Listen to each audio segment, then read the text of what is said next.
Everyone, गली fiction में आप सभी का स्वागत है और मैं उम्मीद करती हूँ कि आप सभी अच्छे होंगे। लास्ट एपिसोड में हमने देखा था कि किस तरह चीजें कहाँ तक पहुंची थी। बेबूजियान की बहन आ गई थी कजिन।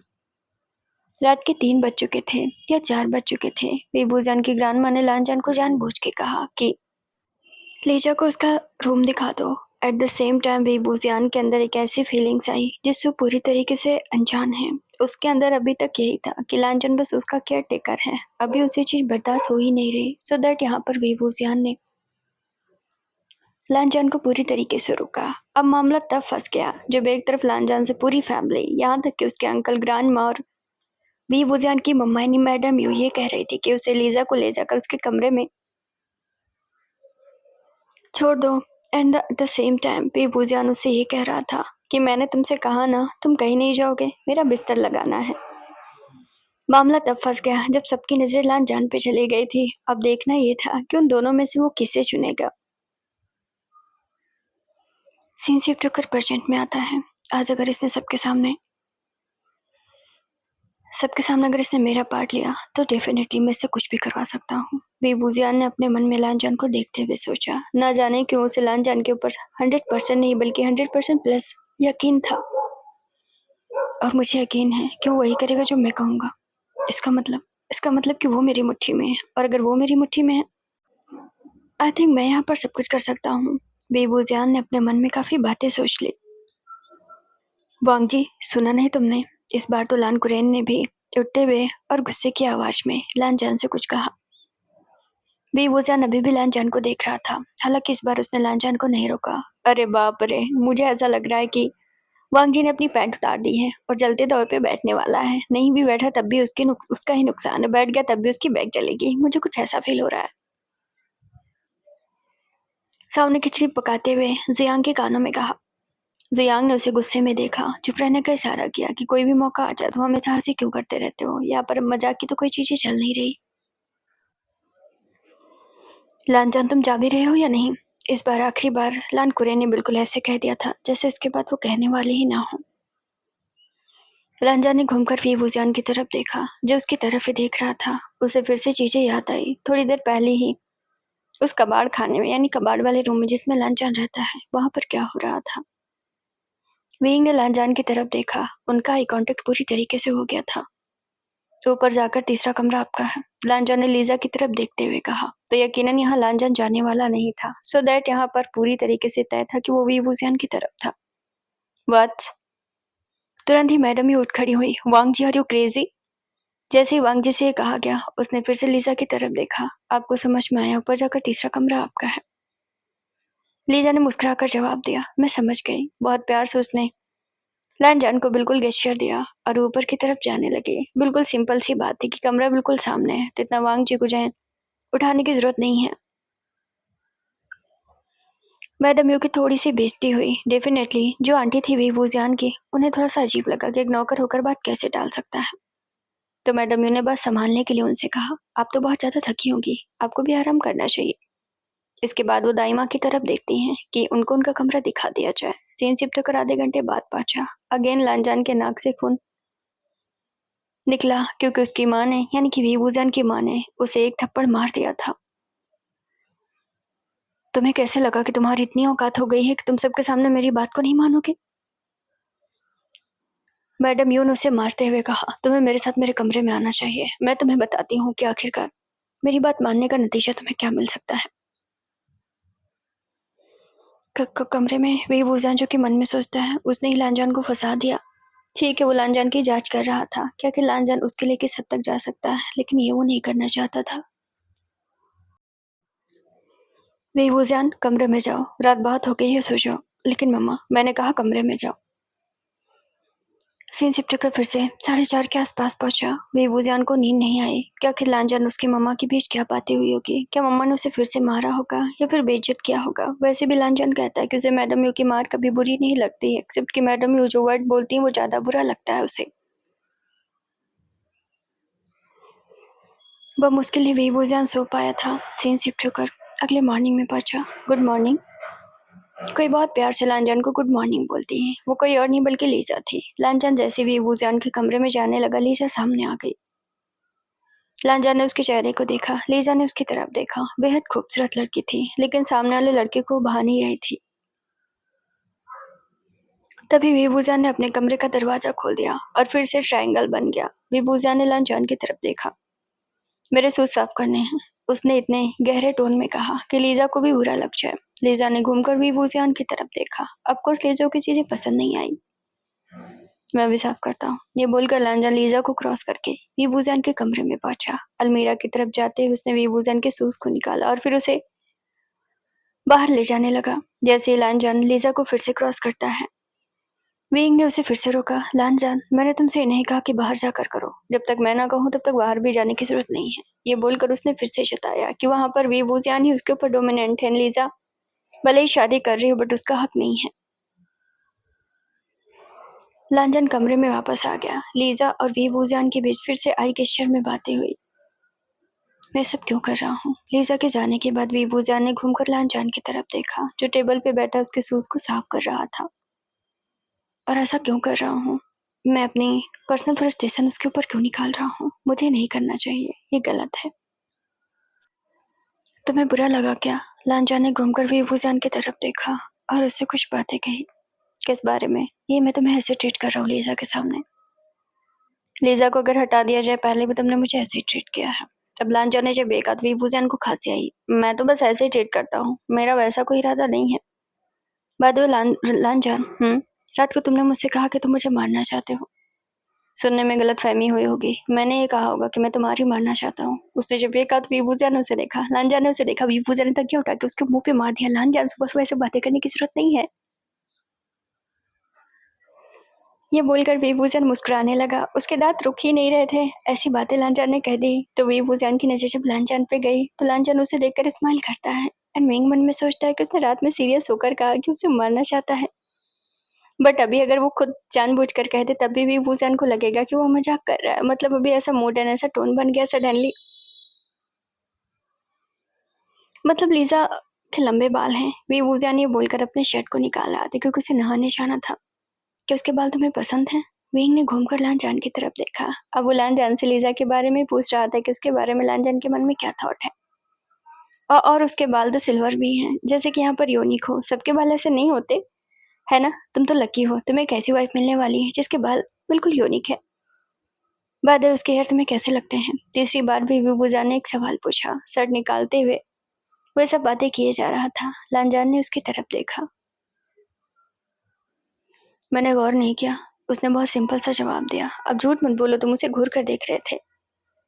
मैंने उसे एक बार भी नहीं देखा। लांजान ने सिंपल सा जवाब दिया। ओह चलो, मैं नहीं मानता, मत मानो। विंग ने सिंपल जवाब दिया। ये वाली शर्ट नहीं, ये वाली। उसने शर्ट को बदल दिया। अब ये भी तुम्हारी मर्जी से पहनना होगा मुझे, विंग ने उसके सामने आते हुए कहा। लांजान ने उसकी कमर में हाथ डाला और बैग पे हाथ लगाया। उसकी बैग को दबोच लिया, अपने करीब खींचा। इतना तो करना ही पड़ेगा, भैया बेशरम बन गए। कोई तभी पीछे से बोला। ये फिर से ब्राउन वाला बच्चा था, इतना बड़ बोला था कि कहीं भी उसका मुंह नहीं रुकता था, भले उसकी बैग बेचा दी जाए। वाच इसने देख लिया। विभूजान ने फटाक से लांजान को धक्का दिया। बेचारे का सिर जाकर अलमीरा में लड़ा। एक तो उसकी मम्मा उसे पीटती रहती, दूसरा विभूजान। हे इधर रुको। विभूजान उस भाई को पकड़ने लगा क्योंकि वो ये बोलकर कि बेशरम लोग हैं, ये बोलकर बाहर चला गया इससे पहले कि वो आज तक टीवी बन जाए और सबको ये बातें बता दे। विभूजान उसके पीछे पहुंच जाता है कि उसका ब्रेन वॉश कर दे और उसे भुला दे कि उसने भी क्या देखा है। भाई, आपने मुझे गोद में क्यों उठाया? आखिरकार विभूजान ने उसे गोद में उठा लिया। सो दैट उसने पूछा, हाँ मैंने तुम्हें गोद में क्यों उठाया? तुमने भी जो देखा वो क्या था? लांजान भैया ने आपकी बैग पकड़ी हुई थी और अपने करीब खिंचा हुआ था। विभूजान ने फटाक से उसके मुंह पे हाथ रखा। घुटना भर का वो था नहीं और उसे ये भी पता है कि उसकी बैग लांजान ने पकड़ ली थी। तो तुम्हें ये सब किसने सिखाया? इसमें सिखाने वाली कौन सी बात है? मैं कोई जंजी थोड़ी ना हूँ। अरे यार, इसको फोन कौन दे देता है? विभूजान गुस्से में उस बच्चे को देखता है। आजकल के बच्चे मतलब 7 साल के हैं नहीं और फोन दे देख कर सारी बातें सीख गए हैं। कहीं आप मुझे निब्बा तो नहीं समझ रहे? उसने जब ये कहा तो पक्का विभूजान का मन हुआ था कि जिस सीढ़ियों पर वो खड़ा था वहीं से उसे नीचे फेंक दे। सीधा जाकर वो नीचे गिरे। नहीं मेरे बाप, तुम निब्बा कैसे हो सकते हो? विभूजान का गुस्सा उसके ऊपर उतर गया। तो मुझे नीचे उतारी, मुझे सबको बताना है। विभूजान उसके मुंह पे हाथ रखा।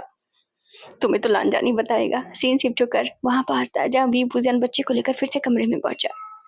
लांजान, इसे तुम ही संभालो। ये बोलकर बीबूजान ने उसे उसके गोद में दे दिया। लांजान ने उसकी तरफ देखा। उसे सुबह का सीन याद आया था। मतलब ठीक है, व्हाइट वाला बच्चे ने अपना काम करवाया था, अपने पैर भी साफ करवाए थे, कीचड़ में सनवन किया है, तो लांजान से धुलवाए थे, और अभी दूसरा बच्चा भी उसकी आफत काटने वाला था। क्या हुआ इसे? इसने सब कुछ देख लिया है। इसके दिमाग से सारी चीजें ब्रेन वॉश कर दो। अभी बूजियान ने बच्चे के सामने ही बातें कह दी। अब लांजान मतलब ठीक है, अभी वो डफर भी नहीं कह सकता था उसे। आप मुझे ऐसे नहीं बुला सकते हैं। लांजान खांसता है। मतलब ठीक, अगर बार बार बीबूजान ये रटेगा कि बच्चे के दिमाग से ये सब हटा दो, तो फिर बच्चा क्यों ही भूलेगा वो सब बात को। अब वो क्या करे बेचारा। बीबूजान का घर ही ऐसा था कि उसके सिर ही आन पड़े थे सब लोग। इट्स ओके, उसे भूलने की जरूरत नहीं है, चलो हम बाहर चलते हैं। लांजान ने उसे देखते हुए कहा। आपने मेरी बनियान को धुला नहीं? उसने बिल्कुल नाक फुलाते हुए कहा। हाँ, तुम्हारा नौकर हूं ना मैं। आपस में बात करते हुए वो दोनों वहां से चले गए। बीबूजान ने अब आराम की सांस ली। ये क्या था, उसे समझ में नहीं आया। एक तो दो बच्चे उसके नाक में दम करके रखते हैं, और ऐसे मौके पर लांजान ने उसकी मदद करता है। सीन शिफ्ट होकर फिर से नाश्ते के टेबल पे पहुंचता है। तो मुझे लगता है कि अगर इतनी ही जल्दी है तो क्यों ना लीजा और वांगजी की शादी जल्दी ही कर दी जाए। मेरा मतलब कि इसी ट्रिप में कर दी जाए। मैडम यू ने जब ये बातें कही तो इसका मतलब इसी ट्रिप में, तो इसका मतलब यहाँ पर ये था कि अभी अभी शादी धार्मिक तरीके से तय की गई थी, तो यहाँ पर उम्र का कोई तकाजा नहीं था। लीजा तो 17 की थी और कुछ महीने वीबूजान से बड़ी थी, बट वीबूजान बड़ा था। जब सबने बात कही, वीबूजान के हाथ से चम्मच छूटा। अभी भी वो बहुत सारी भावनाओं से अनजान है, लेकिन वो ये नहीं चाहता कि लांजान की शादी लीजा से हो जाए। लांजान उसके पीछे खड़ा था। आराम से उसने चम्मच को उठाया, मेट की तरफ दिया। वीबूजान को साफ चम्मच आगे बढ़ाया। Are you nervous? उसके करीब, मतलब कि जब चम्मच दे रहा था उसके चेहरे के करीब जब उसका चेहरा था, तब लांजान ने उससे सवाल पूछा। बीइंग, तुम्हारा ध्यान कहाँ? तुम ढंग से खाना भी नहीं खा सकते। मम्मा ने दांत पे दांत रखते हुए उसे गुस्सा किया और सुनाया। वीबूजियान ने उस वक्त कुछ नहीं बोला। सीन शिफ्ट होकर आधे घंटे बाद पहुंचता है। तो क्या तुम कर लोगे? वीबूजियान गार्डन में घूमने गया था। लांजान उसके पीछे पीछे चल रहा था। तो वीबूजियान सवाल पूछता है, क्या वो शादी कर लेगा? हाँ, मैं कर लूंगा। क्या तुम्हें लीजा पसंद है? हाँ, पसंद है। तुम झूठ बोल रहे हो। मैं झूठ क्यों बोलूंगा? तुम्हें लीजा पसंद है, मैं जानता हूँ। ऐसी कोई बात नहीं। तो फिर तुम शादी क्यों कर रहे हो? क्योंकि ये शादी मेरे अंकल ने लगाई है। मुझे ऐसा क्यों लगता है वो मेरे कम तुम्हारे अंकल ज्यादा हैं? वीबूजियान ने गुस्से में आखिरकार कह दिया। लांजान ने उसके चेहरे की तरफ देखा। ऐसा पॉसिबल नहीं है। वही तो बात है, पॉसिबल नहीं है। स्टिल वो मुझसे ज्यादा तुम पर ध्यान रखते हैं, भले ही तुम इस घर के नौकर हो। कभी कभार तो तुमसे भी जलन होती है। तुम मुझसे चलते हो? लांजान उसके बराबर चलते चलते उसे कहता, संभाल के। उसने बीबूजियान का हाथ मतलब कंधे के पास पकड़ा और अपने करीब खींच लिया, क्योंकि बीबूजियान बात करते करते कांटों के पेड़ की तरफ चला गया था। उसे पता भी नहीं, बार बार घूम घूम कर लांजान को देख रहा था। कहीं पौधों से टकरा गया तो कांटे उसके हाथ में चुभ जाएंगे। अब इससे पहले कि बीबूजियान जख्मी हो जाता, लांजान ने उसके शोल्डर को पकड़ के अपने करीब खींच लिया। मुझे नहीं पता कि ये सारी चीजें कैसी हो रही हैं, बट मैं इस बात पर यकीन करता हूँ कि चाहे जो कुछ भी हो जाए, लांजान मुझे धोखा नहीं दे सकता है। पिंग उसके बहुत करीब था। तभी बीबूजान की नजर लीजा पे चली गई, जो दूर से उन दोनों को देख रही थी। अब ऐसे में बीबूजान की +1 में +1 लग गई। हे लांजान, मुझे टच करने के बहाने तलाश क्या करते हो? तुम्हें टच करना होगा तो बहाने की क्या जरूरत है? लांजान ने उसे देखते हुए तीखी अंदाज में कहा। इवन लांजान को नहीं पता लीजा दूर से उसे वॉच कर रही है। ओह, ऐसी बात है। बीबूजान ने अपना हाथ उसके गर्दन में जानबूझकर डाला। अब उसे यहाँ पर यह मालूम है कि उसके हाथ से एक लड़की की मौत हुई थी, मतलब उसकी कजिन बहन की मौत हुई थी, जो लीजा की सगी बहन है। तो यहाँ पर यह तय है कि लीजा उसे हिट करती है, और ये भी तय है जिस तरह लीजा ने उसे जताया कि मैं तुमसे तुम्हारा सब कुछ छीन लूंगी। इवन उसे सब कुछ पता है। तो लांजान बीबूजान के नजदीक गया। अब यहाँ पर वो प्यार में तो बिल्कुल भी नहीं थे, लेकिन बीबूजान ने बचपन से, जब से उसे याद है, उसने लांजान के अलावा अपने अराउंड कुछ भी नहीं देखा। सो दैट यहाँ पर बिल्कुल क्लियर है कि बीबूजान कितना ज्यादा लांजान पे निर्भर है या उसका एडिक्ट है। भले ही उसे इस बात का एहसास हो या ना हो, बट लीजा ये बात पूरी तरीके से जानती है। मैं तुम्हें क्यूट दिख रहा हूँ क्या? एज यूजुअल हमेशा। लांजान ने उसकी आंखों में देखा। तो फिर तुम मुझे किस क्यों नहीं कर रहे? तुम ये चाहते हो? मेरा मतलब मैं तुमसे पूछ रहा था। इससे पहले कि बीबूजान की बातें पूरी होती, लांजान ने उसके होठों पर होठ रख दिए, ये बिना परवाह किए हुए कि अगर कोई अभी देख लेगा तो लांजान को फिर से मार खानी पड़ सकती है। किस करते हुए बीबूजान ने लीजा की तरफ देखा। अब वहां वांग जी से उसे किससे ज्यादा उसकी हेट लीजा की तरफ से, हेट नहीं बल्कि जिस तरीके से लीजा ने उसे ट्रीट किया, विभूजान उस बात पे चिढ़ा, सो दैट यहाँ पर उसके आंखों में लांजान से लगाव या प्यार से ज्यादा उस लड़की के लिए नफरत या बराबरी की चीजें दिख रही थी जो भी विभूजान अपनी आंखों से जाहिर कर रहा था। हे वांग जी, मेरी माँ पीछे खड़ी होकर तुम्हें देख रही हैं। विभूजान ने उसे फिर से आजमाना चाहा। लांजान ने उसकी आंखों में देखा। किस्त मैं पूरी कर लूंगा, चाहे जो कुछ भी हो जाए। मेरी माँ सच में पीछे खड़ी हैं, तुम्हें यकीन करना होगा। खड़ी रहने दो, ये बोलकर लांजा ने विभूजान के होठों पर एक बार फिर से होठ रखे। अब यहाँ उनके बीच डीप किस होने लगी और विभूजान के दिमाग में एक और प्लान पनप गया। सीन शिफ्ट होकर छत पे पहुंचा। सब पतंग उड़ा रहे थे। शाम के 2 बज रहे थे, मतलब की धूप नहीं थी, बारिश का मौसम था, तो यहाँ पर बहुत चिल माहौल बना हुआ था। आसपास के छोटे छोटे घरों में भी जितने भी लड़के और लड़कियां थे सब पतंग उड़ा रहे थे। एक ही हवेली थी जो विभूजान की ग्रहणी की हवेली थी, उस पर भी सारे लड़के यही कर रहे थे। विभूजान आगे आगे था और पीछे लांजान उसकी मदद कर रहा था। विभूजान पतंग पे उसका पूरा ध्यान था। पतंग उड़ाते उड़ाते उड़ाते उड़ाते उसे तुरंत एक फ्लैशबैक स्टक हुआ। उसने घूमकर जियान चिंग की तरफ देखा और इस बार उसने बहुत अजीब नजरों से देखा। लांजान ने विभूजान की तरफ देखा। Are you okay? उसने उसे सवाल पूछा। मुझे पानी चाहिए, विभूजान ने लांजान की तरफ देखते हुए कहा। तुम रुको, मैं भी लाता हूँ, लेकिन किनारे मत जाना। वांग जी, विभूजिया ने दांत पे दांत रखते हुए कहा। मेरी कमर कमर तक यहाँ रेलिंग बनी हुई है, मैं नीचे नहीं गिरने वाला हूँ। संभाल कर किनारे मत जाना। लांजान की आवाज में भी उतनी ही भारीपन थी। अब इस टोन से विभूजियान थोड़ा सा नर्वस हो जाता है, सो दैट वहां पर उसने कोई जवाब नहीं दिया। वो अभी भी जियान चिंग को अजीब नजरों से देख रहा था। एंड देन जियान चिंग उससे पूछ बैठता है, तुम मुझे इतनी देर से ऐसे क्यों देख रहे हो? अगर मैं गलत नहीं हूँ तो उस दिन पुल से तुमने मुझे धक्का दिया था। विंग को इसलिए ये स्टक हुआ क्योंकि अभी वो जब पतंग उड़ा रहा था तब उसे एक एंगल का एहसास हुआ कि वो किस जगह खड़ा था, और डेफिनेटली ऐसे में उसे किसी ने पीछे से धक्का दिया होगा, तभी वो नीचे गिरेगा क्योंकि हवा का बहाव दूसरी तरफ था। ऐसे में विभूजन इतनी आसानी से फिसल के उड़ के बह के तो नहीं गिरेगा। तो जब उसे इस बात का एहसास हुआ तब उसने डायरेक्टली जियान सिंह से पूछा कि क्या तुमने मुझे धक्का दिया था?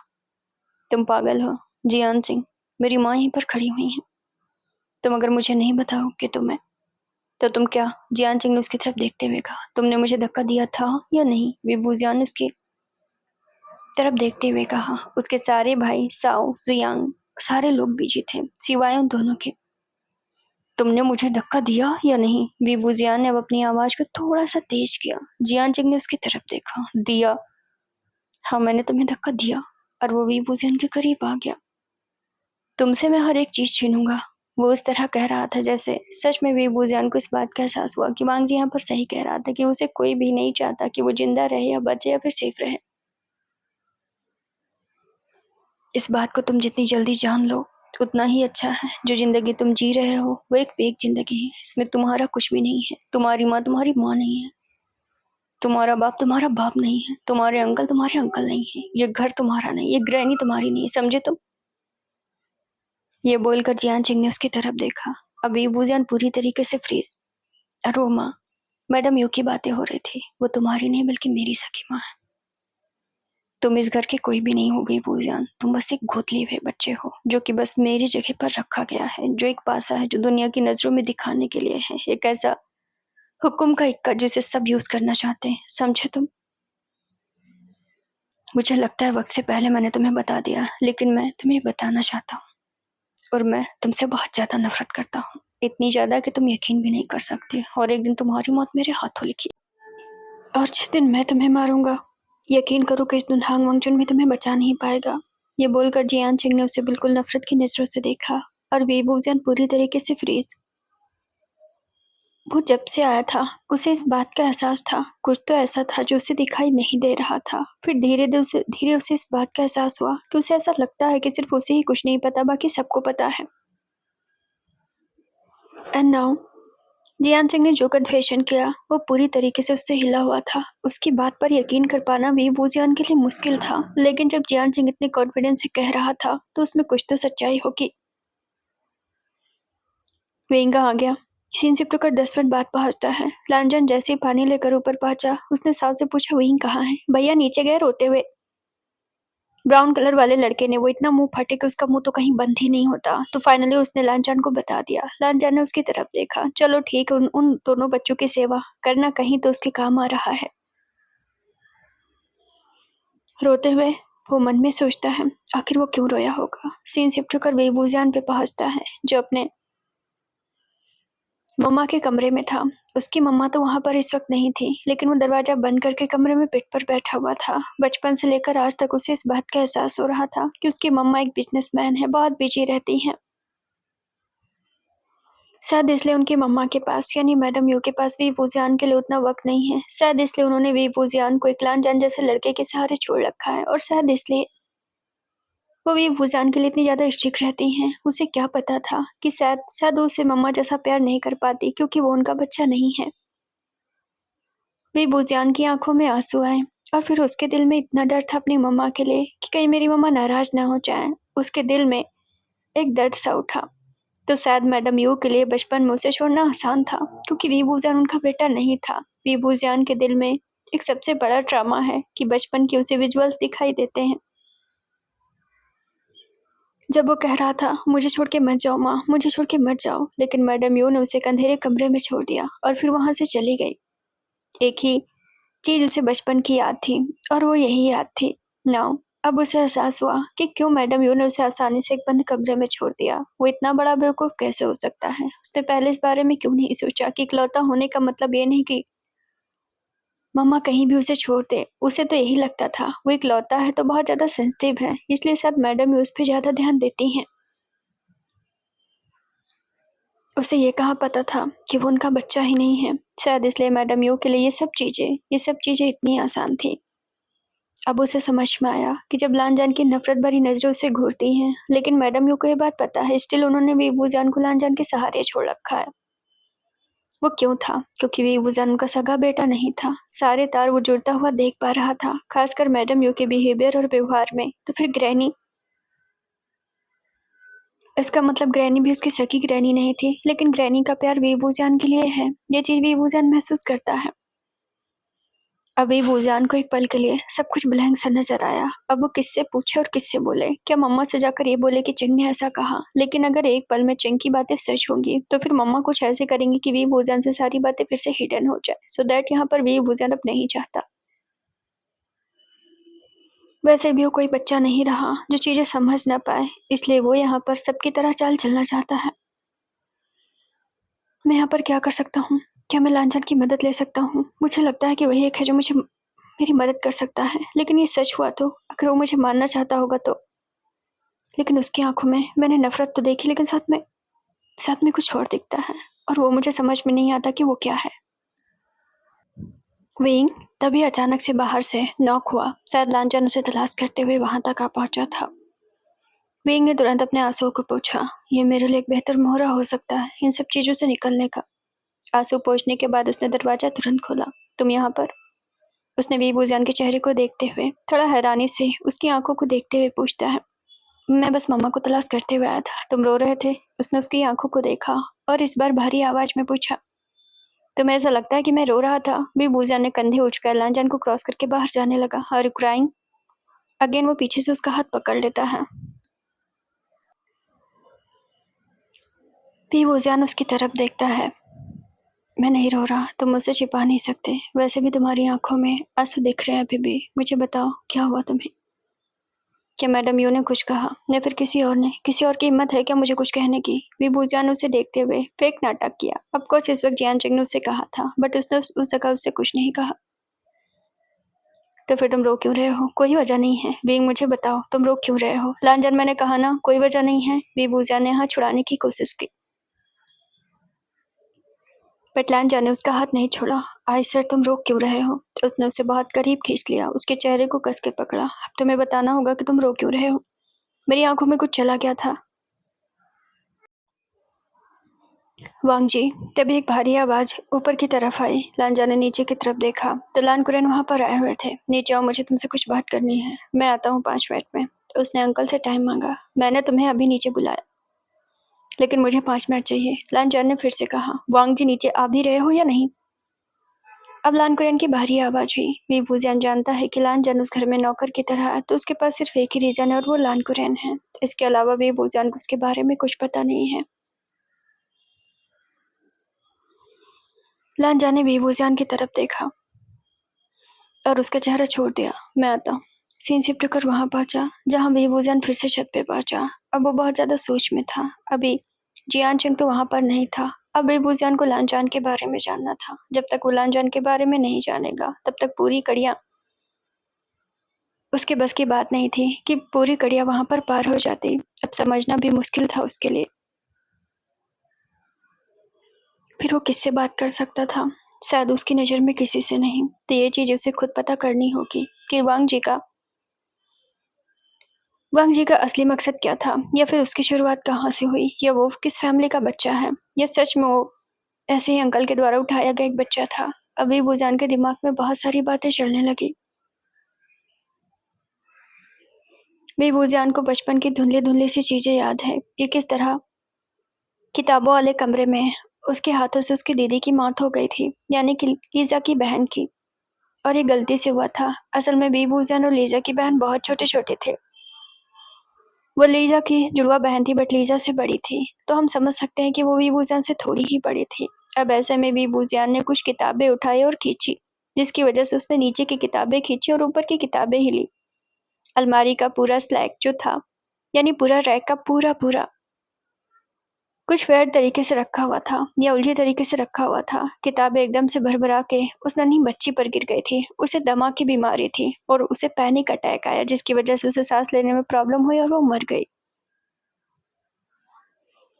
बट वीबूजियान को सच में पूरी बातें याद नहीं है कि उसकी दीदी आखिर कैसे मरी। उसे बस धुंधला धुंधला ही याद है कि सब उसे गुस्सा कर रहे थे या उस पर चिल्ला रहे थे और चीख रहे थे। उस वक्त वीबूजियान बहुत छोटा था, उम्र भी उसे अच्छे से याद नहीं। यही सारी बातें उसके दिमाग में चल रही थी कि तभी पीछे से उसने जो कुछ भी सुना और ज्यादा शॉकिंग था। क्या सचमुच की आज शादी होगी? मतलब मैं यकीन नहीं कर पा रहा। जुयांग साव से कुछ बातें कर रहा था। फिर किसकी शादी की बात थी? किसकी शादी की बात हो रही है? विंग ने मुड़ते हुए कहा। वांगजी और लीजा की। साव ने वीवूजन का चेहरा देखते हुए कहा। अब ये मत कहना कि तुम्हारा नौकर और तुम्हें पता नहीं कि उसके आज शादी है और तुम्हारे बड़के पापा ने ये डिसीजन लिया, लेकिन किससे पूछकर? हैं? अब सबने वीबूजान की तरफ देखा। हम मेरे भाई खुद को उसका मालिक मत समझो। अब इसका मतलब ये नहीं कि तुम्हारा नौकर है तो उसकी शादी भी तुमसे पूछकर करवाई जाएगी। एक ही पल में वीबूजान आसमान से जमीन पे जा गिरा जब उसे इस बात का एहसास हुआ कि उसने पूरा मालिकाना हक के हिसाब से बात कही कि किससे पूछकर उसकी शादी आज हो रही है। बट वो भूल गया था। वो नौकर तो जरूर उसका था, लेकिन वीबूजान शादी के लिए उसे रोक नहीं सकता था। ये उसका पर्सनल डिसीजन था। भाई तुम्हारे तोते क्यों उड़े हुए हैं? साव ने उसके कंधे पर हाथ रखा। फिर भी तुम्हारी गुलामी ही करेगा, शादी हो गई तब भी। तुम ये मत सोचो कि जोरू का गुलाम हो जाएगा तो तुम्हारे लिए कुछ नहीं करेगा। जुयांग ने भी उसकी हंसी मजाक उड़ाई। अब भी बुजियान को पहला दिन याद आया था। मतलब शुरू शुरू की चीजें याद आई थी। कितना वो जुयांग और साव के साथ मिलकर उसका मजाक उड़ाया करता था। He is my servant, he is my servant. तो सेम टोन जब अभी जुयांग और साव यूज कर रहे थे लानजान के लिए, तभी बुजियान को इस बात का एहसास हुआ कि उसने इस बात को हवा दी है, सो दैट कि उसके दोस्त भी उसे इस तरह से ट्रीट करते हैं। विंग वहां से कुछ बोला नहीं। वो सीधा अपने कमरे में चला गया। सीन शिफ्ट होकर शाम के 7 बजे पहुंचा। मैं नाश्ता ऊपर ही लेकर आ गया। मुझे दाइमा ने बताया कि तुम नाश्ता नहीं करना चाहते। मैं बस चाय लेकर आया हूँ और साथ में बटर बिस्किट। तुम्हें थोड़ा कुछ खाना चाहिए। विंग ने लानजान की तरफ देखा। बस करो लानजान। उसने जब ये टोन यूज किया तो लानजान ने उसके चेहरे को देखा। अब क्या हुआ उसे पहले समझने में भी देर लगेगी। आज रात तुम्हारी शादी है? थोड़ा रुकने के बाद विंग ने सवाल किया। तुम्हें नहीं पता? लानजान ने उल्टा सवाल किया। मैं तुमसे कुछ पूछ रहा हूँ। हाँ, अंकल ने तो यही कहा है। और तुम कर लोगे? विंग ने तुरंत उसे देखते हुए सवाल किया। मेरे पास ना करने की कोई वजह नहीं है। लानजान ने तुरंत जवाब दिया। तुम्हारे पास शादी ना करने की कोई वजह नहीं है? वीबूजान उसके सामने खड़ा था। बोल तो ऐसे रहा था जैसे बचपन से वो दोनों लवर्स, और अभी लानजान उसे धोखा दे रहा हो। मेरे पास शादी ना करने की कोई जायज वजह नहीं है। लानजान ने रोका। ये शादी बचपन से लगी हुई थी। शादी तो होनी ही है और ये नीति है और ये तय है। तो तुम मेरे साथ अपना मुंह काला क्यों कर रहे हो? ये बोलकर वीबूजियान ने उसे पीछे की तरफ धक्का दिया। लानजान मेज से जा लड़ा और जो चाय वो लेकर आया था वो चाय नीचे जा गिरी। बर्तन टूटने की आवाज आई। इससे पहले कि मामला और ज्यादा बिगड़ जाए, मैडम यू ऊपर आ पहुंची। वीवूजियान जल्दी से वीवूजियान की तरफ देखा और फिर लानजान को एक थप्पड़ मार दिया, एज यूजुअल, बिना किसी रीजन के, बिना किसी बात के कि तुमने मेरे बच्चे को परेशान किया है। तुम्हारी वजह से मेरा बच्चा चैन की सांस नहीं ले पाता। अब जाओ यहाँ से। लानजान ने वीवूजियान की तरफ देखा। उसका एक गाल तो पूरी तरीके से लाल हो गया था, लेकिन वहां रुकने का कोई मतलब बनता ही नहीं था। क्या हुआ और तुम लानजान पे चीख क्यों रहे थे? मैडम यून से सवाल किया। उसकी शादी आज क्यों हो रही है? वेइंग ने अपनी मम्मा से सवाल किया। क्या मतलब आज क्यों हो रही है? आज हो कल हो, तुम्हें इससे कोई मतलब नहीं होना चाहिए।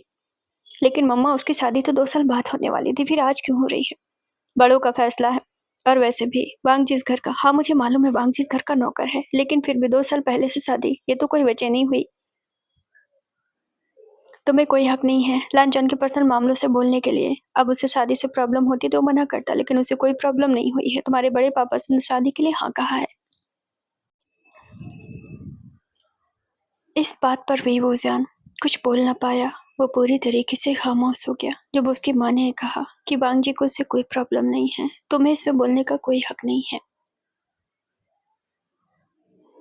उनका भी कहना एक हद तक सही था। सीन शिफ्ट कर वहां पहुंचा। इतनी जल्दी में सब कुछ हो रहा था कि उसे भी कुछ समझ में नहीं आ रहा था। वीवूजियान मन में सोचता है, अब वो क्या करेगा? जियानचुंग से मदद ले नहीं सकता, और सा और जियांग तो अभी भी लानजान और उसके रिश्ते को बहुत हल्के में ले रहे हैं। वैसे उनके बीच रिश्ता ही क्या था? वीवूजियान को उसकी आदत थी, उसका एडिक्शन था। इसके अलावा वीवूजियान को नहीं लगता था कि वहां पर कुछ है। लेकिन सडनली सब कुछ हो पाना उसके लिए सब एक्सेप्ट करने वाला था ही नहीं। 8 बजे के आसपास वीवूजियान लानजान के उस कमरे में पहुंचा। और तुम शादी के लिए तैयार हो रहे हो? वो पहुंचते हुए उससे सवाल करता है। हाँ, लानजान ने उसे कुल नजरों से देखते हुए कहा। सडनली तुम ऐसा क्यों कर रहे हो लानजान? ये तो होने वाला था। वो बस वो बात अलग है कि 2 साल पहले तुमने मेरे साथ क्या कुछ नहीं किया और तुम अभी शादी करना चाहते हो। तुम्हें भी पता था कि मेरी शादी होने वाली। मैंने वो सब चीजें अकेले नहीं की हैं। विंग ने उसके कॉलर को पकड़ा। तुम वाकई में बहुत घटिया हो। उस हिसाब से तो तुम भी घटिया हुए। लानजान ने उसे देखते हुए सिंपल सी बात कही कि उसे भी तो मालूम था कि उसके साथ उसकी रिश्ते होने वाली थी। तुमने ये सब मेरे साथ किया भी क्यों? सेक्स के लिए। ये बोलकर लानजान मुड़ा। अब उसे वीवूजान को नहीं देखना था। ठीक है, ठीक है, तुम्हारी मर्जी, जो करना है वो करो। वीवूजान मुड़ा। अब वो यहाँ पर क्या कर सकता था? वो जैसे ही बाहर निकला, उसने एक जाने पहचाने से चेहरे को देखा। वो चेहरा था गांव के एक पर्सन का। उसने याद करने की कोशिश की कि उसने उस चेहरे को कहाँ देखा है। हाँ, पिछली बार जब वीवूजान गांव में था, जब वो नदी में डूब गया था। मैं वेनकिंग और नी उसके दोस्त थे। हमने देखा था कि वीवूजान उनके घर तक गया था। वो म्यामे के फादर थे। तो वीवूजान को कुछ ख्याल आया। बाबा, उसने उन्हें पुकारा। गांव में अंकल को बाबा ही कह सकते थे, तो वीवूजान ने पुकारा।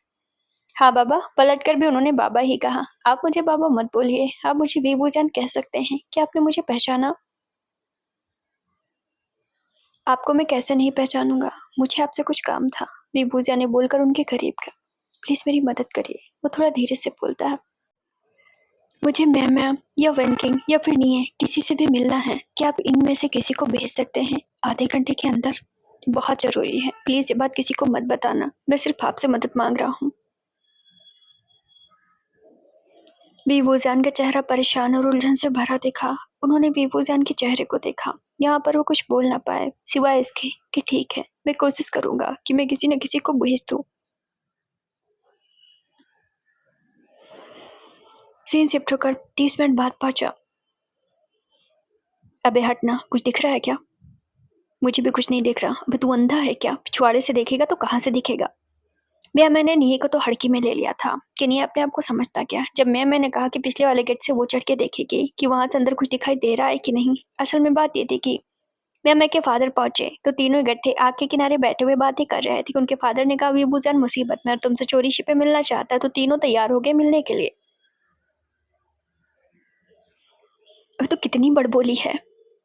नीये ने नीचे मतलब कि मैमा को देखते हुए कहा। मतलब इसके मुंह में तो जुबान ही नहीं है। तेरा हस्बैंड तुझे सुबह शाम मारेगा। उसका खुद डंडा मैं ना कर दूं? मुझे मारने वाला आज तक पैदा नहीं हुआ। तुम्हें क्या लगता है लड़की हो तो मुझे मार लेगा? उसकी टांगे ना फाड़ दूं मैं भी? सर रे बाप रे, मुंह बंद कर लो। मैं और निये में लड़ाई हो गई थी कि वेनकिंग ने उसका मुंह पकड़ लिया कि तू कितनी बड़बोली मुंह बनकर। तुम्हें कुछ दिखाई दे रहा है कि नहीं? निये ने फिर से सामने झांकने की कोशिश की। सामने की तरफ उजाला था लेकिन पीछे की तरफ नहीं। तो अंदाजा लगाया जा सकता था कि शादी बहुत नॉर्मल तरीके से होने वाली थी। सब लोग बहुत चुपचाप थे। हाँ, अंदर जाया जा सकता है, मेरा मतलब कि पीछे के रास्ते से। अब वो कूदा और दोनों के चेहरे को देखता है। हमें ये दीवार को क्रॉस करना होगा, लेकिन कैसे करेंगे? चलो ठीक है, निये पहले पहुंच गया। निये ने मुझे खींच लिया तो तुम मुझे खींच लेना। क्या सच में हम दीवार को क्रॉस कर सकते हैं? हाँ, क्यों नहीं। रात के 8:30 ही तो बज रहे हैं। मुझे लगता है इतना मुश्किल नहीं है। गार्डन के एरिया अगर सांप बिच्छू ने हमें काट लिया तो? अरे हम किसी केचुए से कम है क्या? आपस में तो ऐसे बात कर रहे थे कि क्रिस फेल है उनके आगे। एंड देन सबसे पहले उसमें से जो गुंडी टाइप की लड़की थी, यानी कि मैं थी, वो सबसे ऊपर दीवार पे चढ़ी और उस पर फांद गई। अबे यार, ये पागल है क्या? इसे मुझे खींचना था, इसके बाद कूदना था। अरे बाप रे, मैं तो पहले कूद गई। वेन्नी ने दीवार को देखा। ठीक है, उधर से नी ने उसे गोद में उठा के चढ़ा दिया था, बट इधर से वो दीवार पे कैसे चढ़ेगी? मतलब वो कूद गई, क्यों कूदी वो? आई एम सॉरी दोस्तों, मुझे माफ कर दो, मैं तो पहले ही कूद गई। देखा मैंने इसके सहारे। तो मुझे कोई काम ही नहीं करना है। नी तो इतना ज्यादा गुस्सा हो गया कि उसका खून वैसे ही खोलने लगा। अरे अरे बाबा, बस करो, बस भी करो तुम लोग। मेरे पास एक और आइडिया है। उसमें सबसे समझदार लड़की थी वेन किंग, तो उसने कहा मेरे पास आइडिया है। तुम इस डाल को पकड़ के ऊपर चढ़ो, और अगर डाल टूट गई तो? देखो नहीं, तुम्हारा वजन इतना ज्यादा नहीं है, ये डाल नहीं टूटेगी। ये बबूल की डाल है। उस पर सांप हुआ तो? ठीक है, मुझे पहले चढ़ने दो ना। बाबा तू मत चढ़ना, तो तुम मोटी है, उसे तोड़ देगी। तो तुम चढ़ो। अरे यार, आओगे या बहसबाजी करते रहोगे? तुम्हारी चोटी खींचूंगा मैं, मुंह बंद कर लो अपना। दोनों आर पार थे, लेकिन बहसबाजी अभी भी हो रही थी। एंड देन ये डाल को पकड़ के दीवार पे चढ़ा, और जब वो चढ़ा तो उसने वैनकिंग को हाथ देकर खींचा। बमुश्किल ही दोनों चढ़े और उस पार हो गए। पार होती सबसे पहले उसने चोटी खींची थी। वो तो अच्छा हुआ कि मैं का मुंह वैनकिंग ने दबा लिया था, वरना वो चिल्ला देती और सबको बुला लेती। कितनी बार कहा कि मेरे पीछे आओ, तुम दोनों लड़ाई मत करो। इसमें वी वुजान का कमरा कौन होगा? एक काम करते हैं ना, फूलों से घर सजाया जा रहा है, देखो ना गांव के फूल समाज के लोग फूल लेकर आ रहे हैं, इसी में शामिल हो जाते हैं। एक एक गट्ठर फूल उठा लेंगे बाहर से और फिर अंदर आ जाएंगे। किसी को पता नहीं चलेगा कि हम कौन हैं। और किसी ने देख लिया, जैसे कि साओ जियांग या फिर लानचान या फिर किसी और ने, तो क्या करें? पीछे के रास्ते से चलें? वैसे भी हवेली बहुत बड़ी है, सब लोग आगे ही होंगे, मैं दावे से बोल रही हूँ। विनकिंग ने अपना दिमाग लगाया और उसने सही लगाया। घर में मोस्ट आप लोग आगे ही थे क्योंकि तैयारियां चल रही थी। 10 बजे शादी का मुहूर्त था। सीन शिफ्ट होकर वेनकिंग और उसके दो चमचों के पीछे पहुंचता, मतलब चमचा ने उसके दोस्त। धीरे धीरे वो अंदर जा रहे थे। पीछे का दरवाजा खोल के वो अंदर हुए। हवेली का पूरा पिछली पूरी जगह अंधेरे से भरी हुई थी, बस डिम डिम लाइट थी। स्लो स्लो वो पैर आगे बढ़ा रहे थे। उन्हें इतना पता है वीवूजियान का कमरा सेकंड फ्लोर पे है। वैसे तो वहाँ सेकंड फ्लोर पे 50 कमरे होंगे, बट ठीक है, आ ही गए हैं, घुस ही गए, तो कहीं ना कहीं से वीवूजियान तक पहुंच ही जाएंगे। फाइनली वो इस एरिया तक पहुंच गए थे जहां से थोड़ी दूर पर सीढ़ियां थी, और उसी सीढ़ियों से होते हुए उन्हें ऊपर की तरफ जाना था। बस सीढ़ियां थोड़े से रोशनी के जगह पर थी, तो ऐसा हो सकता था कि कोई की नजर उन पर पड़ जाती। एक काम करता हूँ, ये गंदा कपड़ा वहाँ एक ढेर रखा हुआ था, उठा लेता हूँ। कोई अगर समझेगा कि मैं बाहर से आया हूँ तो बोल दूंगा मैं नौकर हूँ। नील ने कुछ आइडिया लगाया तो फाइनली नील ने बड़ा सा गट्ठर उठाया। वेनकिंग ने कहा अगर ये प्लान काम करेगा तो हम भी सीधा ऐसे गट्ठर उठाकर ऊपर की तरफ जाएंगे। किसी ने पूछा तो बोल देंगे कि नौकर है, साफ सफाई में लगे हुए हैं। तो नी ने बड़ा सा गट्ठर उठा लिया, सामने से निकला और फिर सीढ़ियां चढ़ने लगा। जैसे ही वो 2-4 सीढ़ियां चढ़ा ही था कि किसी ने उसे रोका। तुम कौन हो? नीये को आवाज सामने से आई थी। उसने सिर उठाकर ऊपर की तरफ देखा। अरे बाप रे! नीये ने जल्दी से कपड़े का गट्ठर अपने चेहरे की तरफ किया ताकि सामने वाला बच्चा उसे देख न पाए। असल में यही ब्राउन वाला बच्चा था। सबसे ज्यादा बड़बोला, और गलती से नीये उसी खतरनाक बच्चे के हाथ में आ गया था।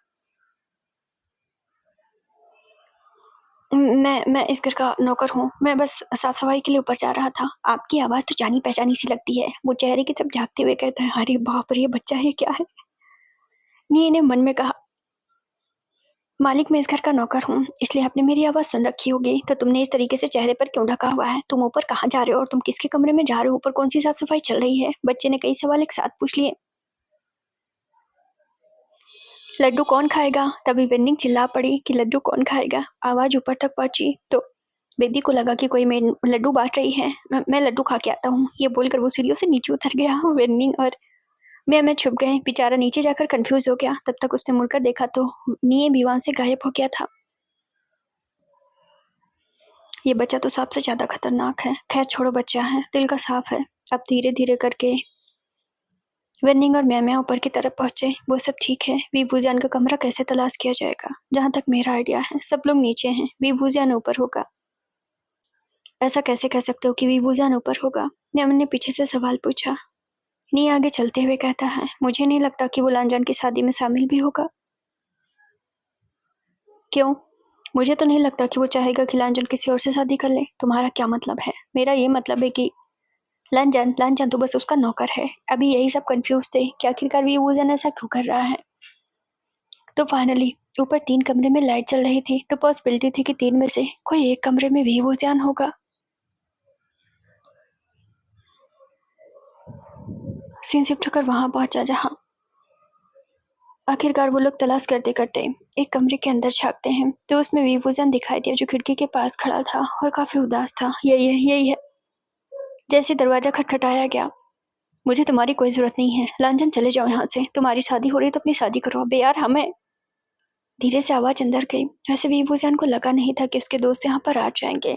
वैसे निया उसके बचपन का दोस्त था और अभी भी उनके बीच इतनी गहरी दोस्ती थी कि एक आवाज पर उसकी मदद करने आ गया। विंग ने तुरंत दरवाजा खोला, तीनों को अंदर लिया, दरवाजा बंद कर लिया। तो तुम तीनों? मेरे पिताजी ने कहा कि तुम हमसे मिलना चाहते हो। मैंने कहा था तीनों में से कोई एक। कोई बात नहीं, तुम्हें मसला क्या है? वेनिंग आगे बढ़ते हुए उससे पूछती है। मतलब वेनकिंग उससे आगे बढ़ते हुए पूछती है।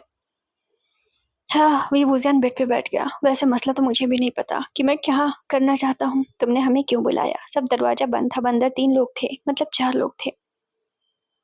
देखो विंग, मैं नीचे बैठ गई। अब वो लोग तो ऐसे प्लान बना रहे थे जैसे देश जीतना हो। तुम हमें जब तक खुल के बताओगे नहीं, हम तुम्हारी मदद नहीं कर सकते हैं। हम ये तो जानते हैं कि इस परिवार में चीजें उलझी हुई हैं, बट हम कैसे मदद करेंगे तुम्हारे दिल में जो चल रहा, अगर उसको नहीं बताओगे तो तुम्हें हम पर अभी यकीन करना होगा। वेनकिंग उसके हाथ पे हाथ रखते हुए कहती है। विंग ने उन लोगों की तरफ देखा। कभी कभार अनजान लोग भी सगे से ज्यादा अपनापन देते हैं। यहाँ इस वक्त वो उन लोगों से उम्मीद कर सकता था। मुझे नहीं पता, सब कुछ उलझा हुआ है। तुम लोगों को कैसे समझाऊं? मुश्किल है, समझना भी मुश्किल और समझाना भी मुश्किल है। तुम बोलो तो। देखो, कुछ सवाल है जिसके जवाब मुझे चाहिए। सबसे पहला सवाल, क्या सच में मैं अपनी माँ का सगा बेटा नहीं? दूसरा सवाल ये कि लांजान की असली पहचान क्या है? तीसरा सवाल ये कि उसकी शादी उससे क्यों हो रही है और वो मान कैसे गया? और भी बहुत सारी चीजें। अगर मैं मैडम यू का बच्चा नहीं हूँ तो फिर मैडम यू ने मुझे अपने बच्चे की तरह पहचान क्यों दी है? पूरी दुनिया जानती है कि उनका इकलौता बेटा मैं ही हूँ, फिर अभी मुझे सच क्यों पता चल रहा है? मेरा सिर दर्द हो गया सोच सोच कर। मैं इस बारे में किसी से नहीं कह सकता और मुझे समझ में भी नहीं आ रहा कि ये सब कैसे है। सबके चेहरे सफेद थे। ये क्या था? ये तो पहली बार सुन रहे थे। मतलब अब इससे ज्यादा क्या होगा? तो तुम्हें लगता है कि जियांचिंग मैडम यू का सगा बेटा है, ना कि तुम? नी ने सवाल पूछा। मुझसे जियांचिंग ने ऐसा कहा? जब जियांचिंग ने ऐसा कहा है तो चलो जियांचिंग को किडनैप करते हैं और पता चल ही जाएगा। अबे अबे एड़ा है क्या? आखिरकार मैंने मुंह खोला। एक तो वैसे वो टॉम बॉय जैसी है, तो उसके लिए कुछ भी अनकॉमन नहीं, सब कुछ कॉमन ही है। मुंह बंद रखा कर यार तू अपना। हम यहाँ पर कुछ प्लान करने आए हैं और तुम लोग ये सब बातें मत करो। वेनकिंग ने सबके चेहरे को देखते हुए कहा। कोई क्लू अगर लांचान के बारे में मिल जाता तो तुरंत पता चल जाता। जैसा कि विंग ने कहा कि उसके अंकल उससे ज्यादा उसके ऊपर ध्यान देते हैं, तो क्यों ना लानकुरिन को ही किडनैप कर लिया जाए। वेनिंग में मैंने अगेन एक और प्लस पॉइंट लगाते हुए दिखाया कि वो सबसे फूहड़ उस लड़की उस ग्रुप में। ऐसा भी हो सकता है। वेइंग ने उनकी तरफ देखते हुए कहा। मेरा मतलब कि वो घर के बड़े हैं, उन्हें सब पता होगा। सबने एक दूसरे को देखा। फिर उन्हें किडनैप करना इतना आसान थोड़ी ना है। मतलब हम 3 मिलकर तो नहीं कर पाएंगे। तो फिर क्या किया जाए? वेइंग ने सबके चेहरे को देखते हुए कहा। तुम अपने घर से मदद ले सकती हो। तुम पागल हो वीवूज़ियान? ये हवेली है और तुम लोग, तुम्हारे पेरेंट्स यानी कि तुम्हारी मम्मा लान कुरेन सब हमारे मालिक जैसे हैं। हम कैसे उनके साथ ये सब कर सकते हैं? मतलब हम अपने माँ बाप को इसमें घसीट नहीं सकते हैं। अरे छोड़ो, गांव के 10-12 लड़के मेरे दोस्त हैं और सबके सब गुंडा टाइप के हैं। पकड़ लूंगा, मेरी मदद के लिए इतना तो कर ही सकते हैं। विंग ने नी की तरफ देखा। आर यू श्योर कि तुम ऐसा कर लोगे? बस कर, मैंने बीच में बोलते हुए कहा। पिछली बार तुम और तुम्हारे ग्रुप ने खेत से गेहूं चुराने की कोशिश की थी, अगले दिन ही पकड़े गए थे। मतलब सबके सब डफर हैं, इसके सहारे मत रहना। अभी बुजान का दिल डामाडोल हो गया। अभी निये के दोस्त वैसा ना कर पाए तो लान कुरेन की पहुंच बहुत ज्यादा थी। व्हाट इफ अगर हम वांग जी को किडनैप करें तो? मैंने आगे का सवाल पूछा। कोई फायदा नहीं। अभी बुजान ने वांग जी के नाम पर सबकी तरफ देखते हुए कहा। वो बहुत डेयरिंग लड़का, उसे किसी चीज से डर नहीं लगता। उसके सामने तुम उसे मार भी डालोगे तो सवाल नहीं करेगा। सो दैट उसे किडनैप करने से कोई फायदा नहीं। नहीं तो हम उसे क्यों डराएंगे? हम वांग जी को किडनैप करके लान कुरेन को डराएंगे? ऐसा कर सकते हैं क्या? अगर किडनैपिंग की बात की जाए तो बीबूजा ने सबके चेहरे को देखा। मेरा एक दोस्त है बंटी, मतलब मैं ये कह सकता हूँ कि वो वन साइडेड मुझे पसंद करता है और अगर मैं उससे मदद मांगू तो मुझे मदद दे सकता है। वो सिटी का गैंगस्टर है, ऐसा समझ लो। तो तुम उससे मदद क्यों नहीं लेते हो? हम भी साथ देंगे। लेकिन मसला ये है, सिटी से यहाँ आने में 4 घंटे लगते हैं और लांचन की शादी 2 घंटे में होने वाली है। आइडिया मैं बीच में बोलती है। लांजान की शादी तो तब पूरी होगी जब यहाँ बुद्धिस्ट आएंगे। गांव में एक ही बुद्धिस्ट है और वो हमारे परिवार के हैं। बोलो तो उन्हें गायब करवा दिया जाए। तलाश करते रहेंगे तब तक तुम बंटी को बुला लो। एटलीस्ट सुबह तक तो डिले हो ही सकता है। ये आइडिया अच्छा है। मेरा फोन कहाँ है? तुम लोग आवाज मत करना, मुझे बंटी से बात करनी दो। सीन शिफ्ट जो कर। 10 मिनट बाद पहुंचा। हाँ हेलो बंटी। वींग ने हेलो कहा। हेलो वीवूसियान। वो क्लब में था, उसे आवाज भी नहीं आ रही थी, बट वीवूजान के चक्कर में बाथरूम में खुद को लॉक कर लेता है। आवाज आ रही है? मुझे तुम्हारी मदद की जरूरत है। क्या हुआ, सब ठीक तो है ना? तुम गांव आ सकते हो क्या अभी? मेरे लिए प्लीज, मुझे मदद की जरूरत है और ये बात किसी को मत बताना, अपने दोस्त याओ को भी नहीं, क्योंकि वीवूजान जानता था याओ और लानजान के बीच दोस्ती है। लेकिन मुझे तब भी 4 घंटे लगेंगे। देखो कोशिश करना, जितनी जल्दी आ सको आ जाओ, मैं तुम्हारा इंतजार कर रहा हूँ।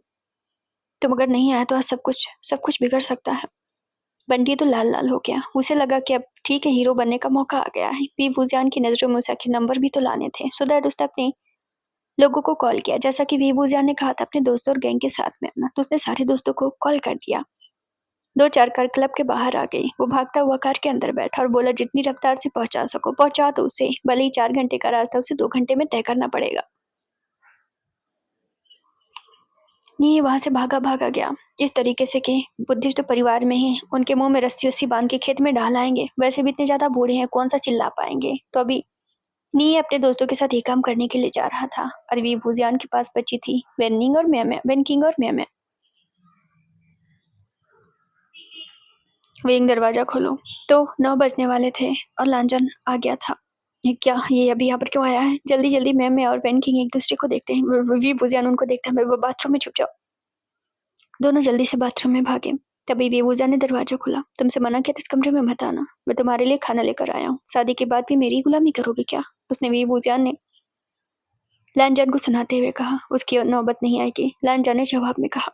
जब तुमने मुझे खुद का आदी क्यों बनाया? मैंने कोई खुद का आदी नहीं बनाया, वो तुम थे जिसने मुझे चूज किया। मैं क्या करता, मेरे पास तुम्हारे अलावा कोई नहीं था, इसलिए मैंने तुम्हें चूज किया। काश उस वक्त जान पाता कि वक्त के हिसाब से तुम ही मुझे छोड़ के चले जाओगे।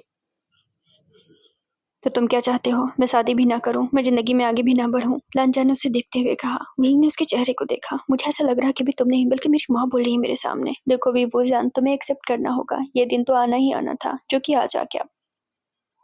मुझे तुमसे कोई बात नहीं करनी है लांजान। तुम्हें जो सही लगता है तुम वो करो।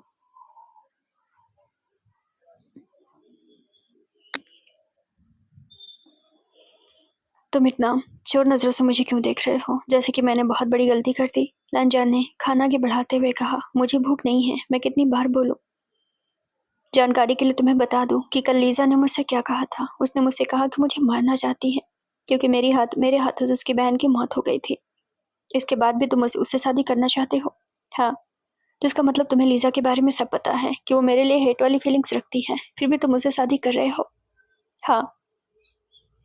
वेनकिंग और म्या ये बातें सुन रहे थे। अब ये बात वेनकिंग को भी समझ नहीं आ रही थी। मतलब लानजान उसके लिए सबसे ईमानदार नौकर था, उसके लिए अपनी जान देने को तैयार था, फिर अभी क्या हो रहा था? उसके समझ से आगे था और उसके समझ से परे भी था। सबसे ज़्यादा वेनकिंग ही वहाँ दिमाग लगा रही थी। हालाँकि मैम को भी समझ नहीं आ रहा था कि लानचान के इस बिहेवियर का मतलब क्या था। खैर, लानचान वहाँ से चला गया। सीन शिफ्ट कर बंटी पे पहुँचा। उसने 1 घंटे में ही कम से कम 50% रास्ता तो तय कर लिया था। मतलब वो हवा की रफ्तार से आ रहा था, बस उड़ नहीं पा रहा था, वरना पंख लगा के उड़ के आ जाता। लान कुरेन कॉल पे बात कर रहे थे। ऐसा तो नहीं होना चाहिए था। मतलब मैं फैक्ट्री से वापस आया था तब सब कुछ ठीक था। कुछ घंटों में सब कुछ कैसे बदल गया? कोई फैक्ट्री में प्रॉब्लम हुई थी, सो दैट वहाँ पर वो गुस्सा कर रहे थे। अंकल सब ठीक है? लांजन पीछे खड़ा हुआ बातें कर रहा था कि सब ठीक है या नहीं। भी वुजियान लानजान जो कि अपने अंकल से पूछता। लान कुरेन ने घूमकर देखा। लगता है सिटी आनंद फानन में जाना होगा। लेकिन आपके बिना, मेरे बिना भी शादी की जा सकती है। सो दैट ये मत कहना कि मेरे बिना शादी नहीं होगी। मुझे निकलना होगा वांग जी। अब सब चीजें मैं तुम्हारे सहारे छोड़ रहा हूँ। याद रहे कि शादी बहुत जरूरी है। शादी और बच्चा तुम्हें देना ही देना है।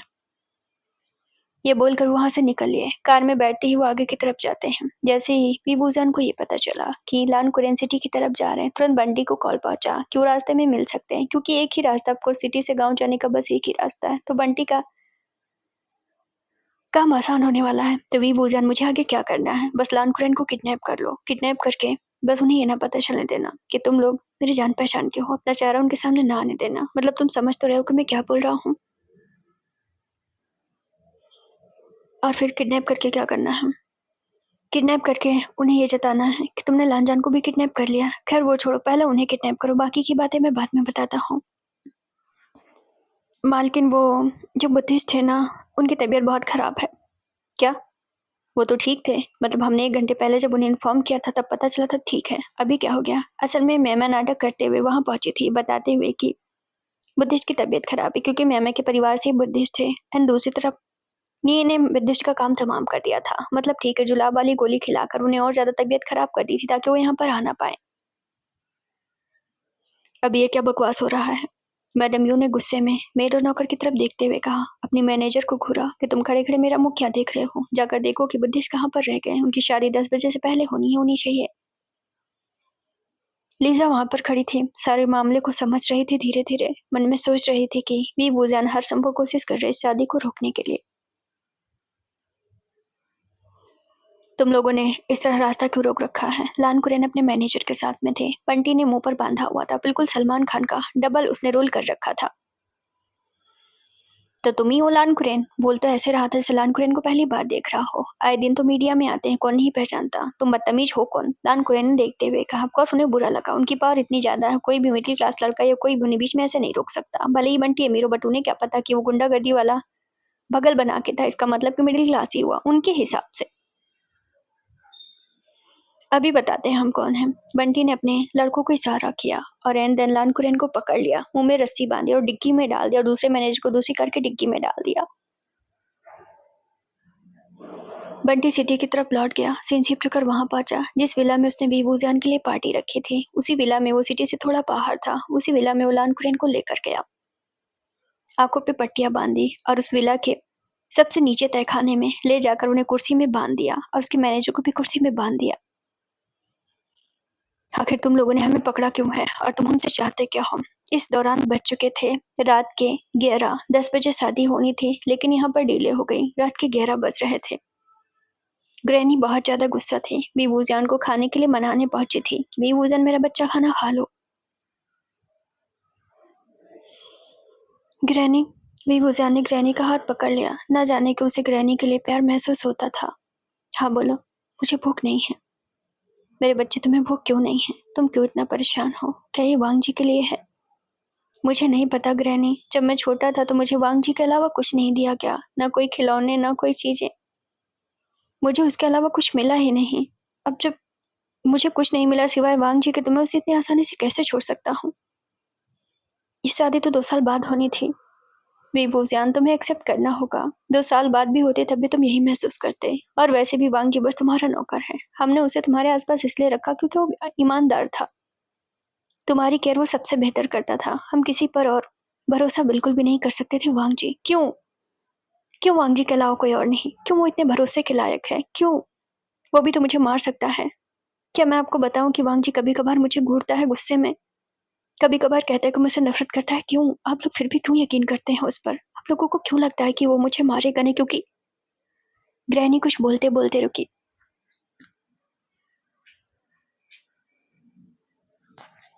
एक बात याद रखो विभूजान, वो तुमसे कितनी भी नफरत क्यों ना करता हो, वो तुम्हें 21 की उम्र से पहले मार नहीं सकता है। और अगर तुम 21 से पहले मर गए तो बहुत बुरा हो जाएगा उसके लिए। सो दैट इसलिए वो तुम्हारी हिफाजत करता है। उसके दिल में तुम्हारे लिए कोई प्यार, दया या कोई ईमानदारी वाली चीजें नहीं है। ये सिर्फ इसलिए है क्योंकि क्योंकि उस तुम्हारी सेफ्टी ही उसकी किस्मत है, उसका करियर है। समझे तुम? क्या अ, मेरी सेफ्टी उसका करियर? आप ये क्या बोल रही हैं? तुम परेशान मत हो, तुम्हारी 21 तक वो तुम्हें कुछ नहीं होने देगा। और 21 के बाद तुम अभी बहुत छोटे हो। ग्रैनी मेरी बात सुनिए, आपको मेरी कसम है। ग्रैनी ने विभूजान के चेहरे को देखा। मुझे माफ कर दो बेटा, मैं इस जगह कुछ नहीं बोल सकती। विभूजान वहां पर चुप हुआ। अब उसे यही लग रहा था कि वो सब इंसान से छला जा रहा है, इवन लानजान से भी छला जा रहा है। मतलब कि लानजान भी उसे छल रहा है। तो यहाँ पर तय है कि अगर लानजान उसकी हिफाजत कर रहा है तो कोई फीलिंग्स नहीं है, बल्कि कुछ ऐसा जिसकी वजह से लानजान को उसे बचाना 21 तक जरूरी है। यहाँ तक कि लानजान भी अगर उसे नफरत करता होगा ना, तो 21 से पहले वो ये नहीं कर सकता। सीन शिफ्ट होकर वहां पहुंचा जहां लान कुरैन बंटी से बातें कर रहे थे कि तुमने मुझे यहाँ पर क्यों पकड़ रखा है।